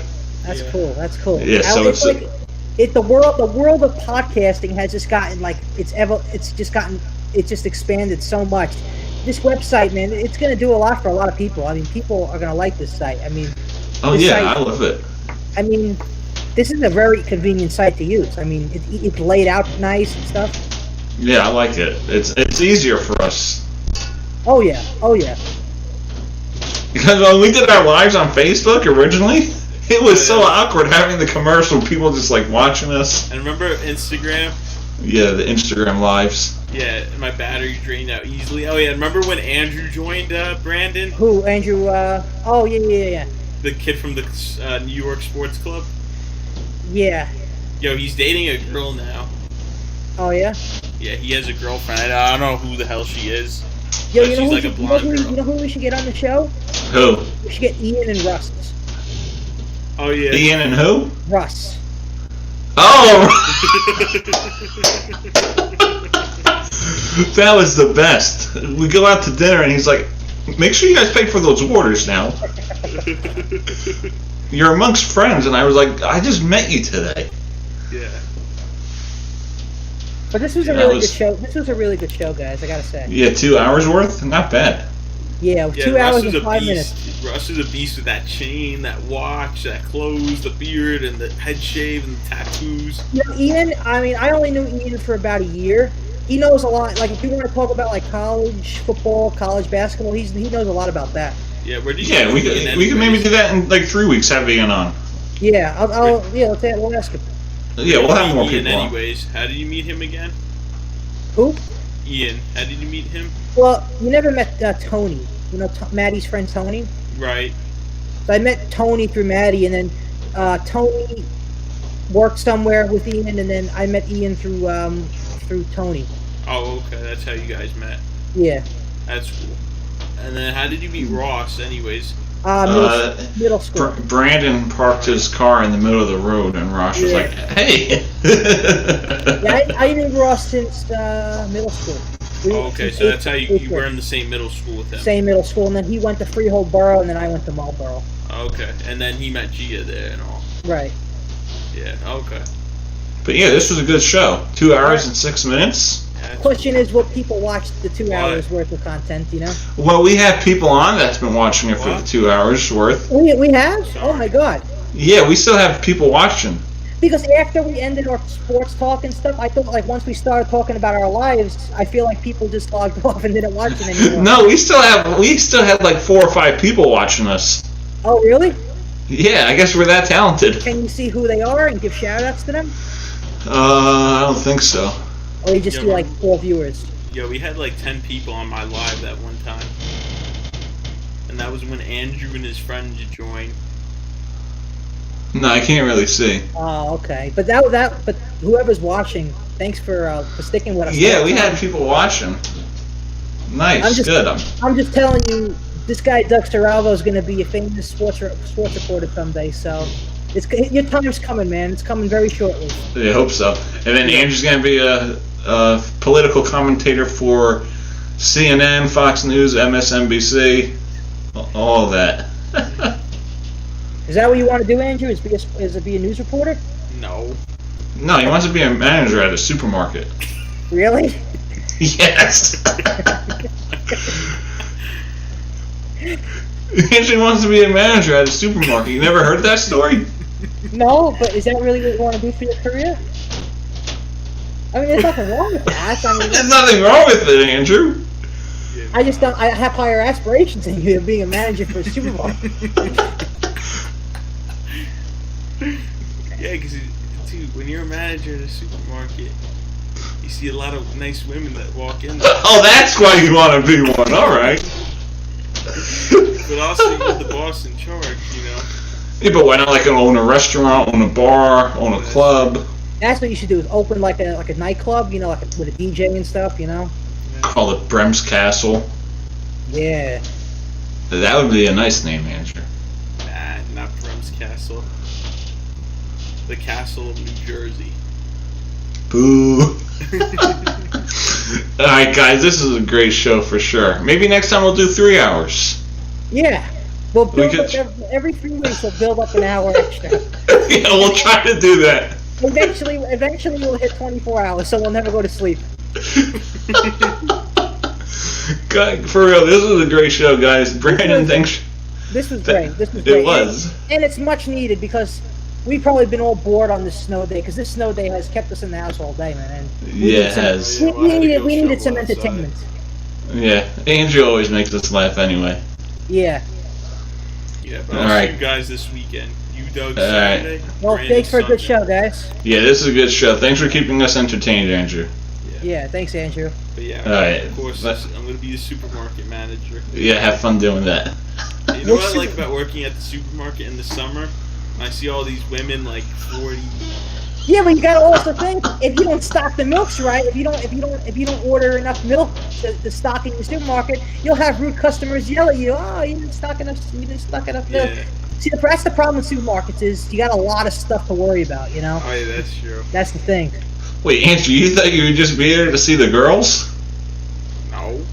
Oh, all right. I give you a lot of credit for that. I mean, I would do that. If that's what you want to do, go ahead. Go for it, Brem. Go for but it. yeah, no, like what? But I know you're in college. I know you're trying to get a bachelor's degree, but you probably don't even need a bachelor's degree to be a general manager at a supermarket. You could probably just apply for it now.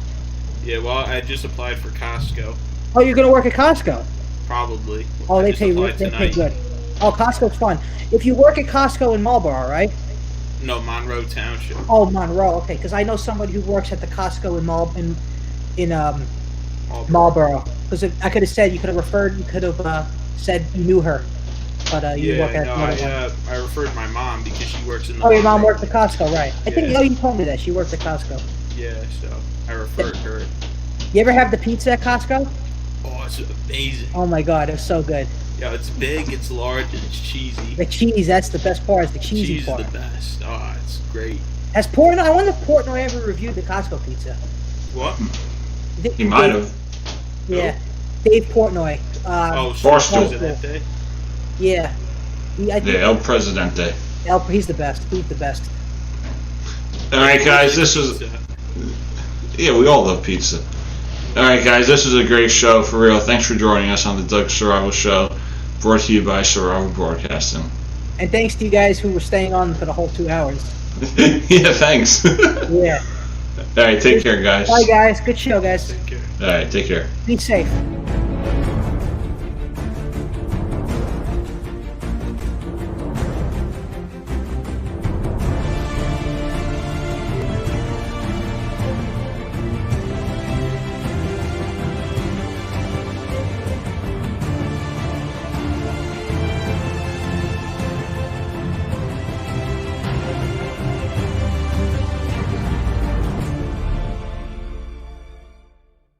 Hey Falcons fans, it's the team reporter here, Doug Saravo.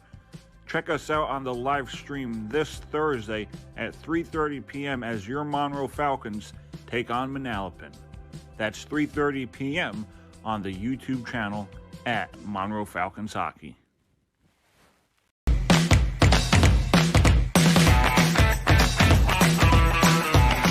Where the Monroe Falcons are playing the St. Joseph of McCutcheon Falcons. Past that game's history, we have a state's championship on our mind now. The ranch, the buffalo.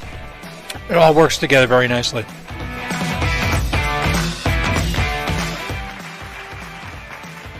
Welcome to Falcons Insider. Falcons Insider. On today's episode, we're doing a lot of great work. You know, this is work that people said couldn't have been done before. A lot of money doing something you love. Re-elected team reporter.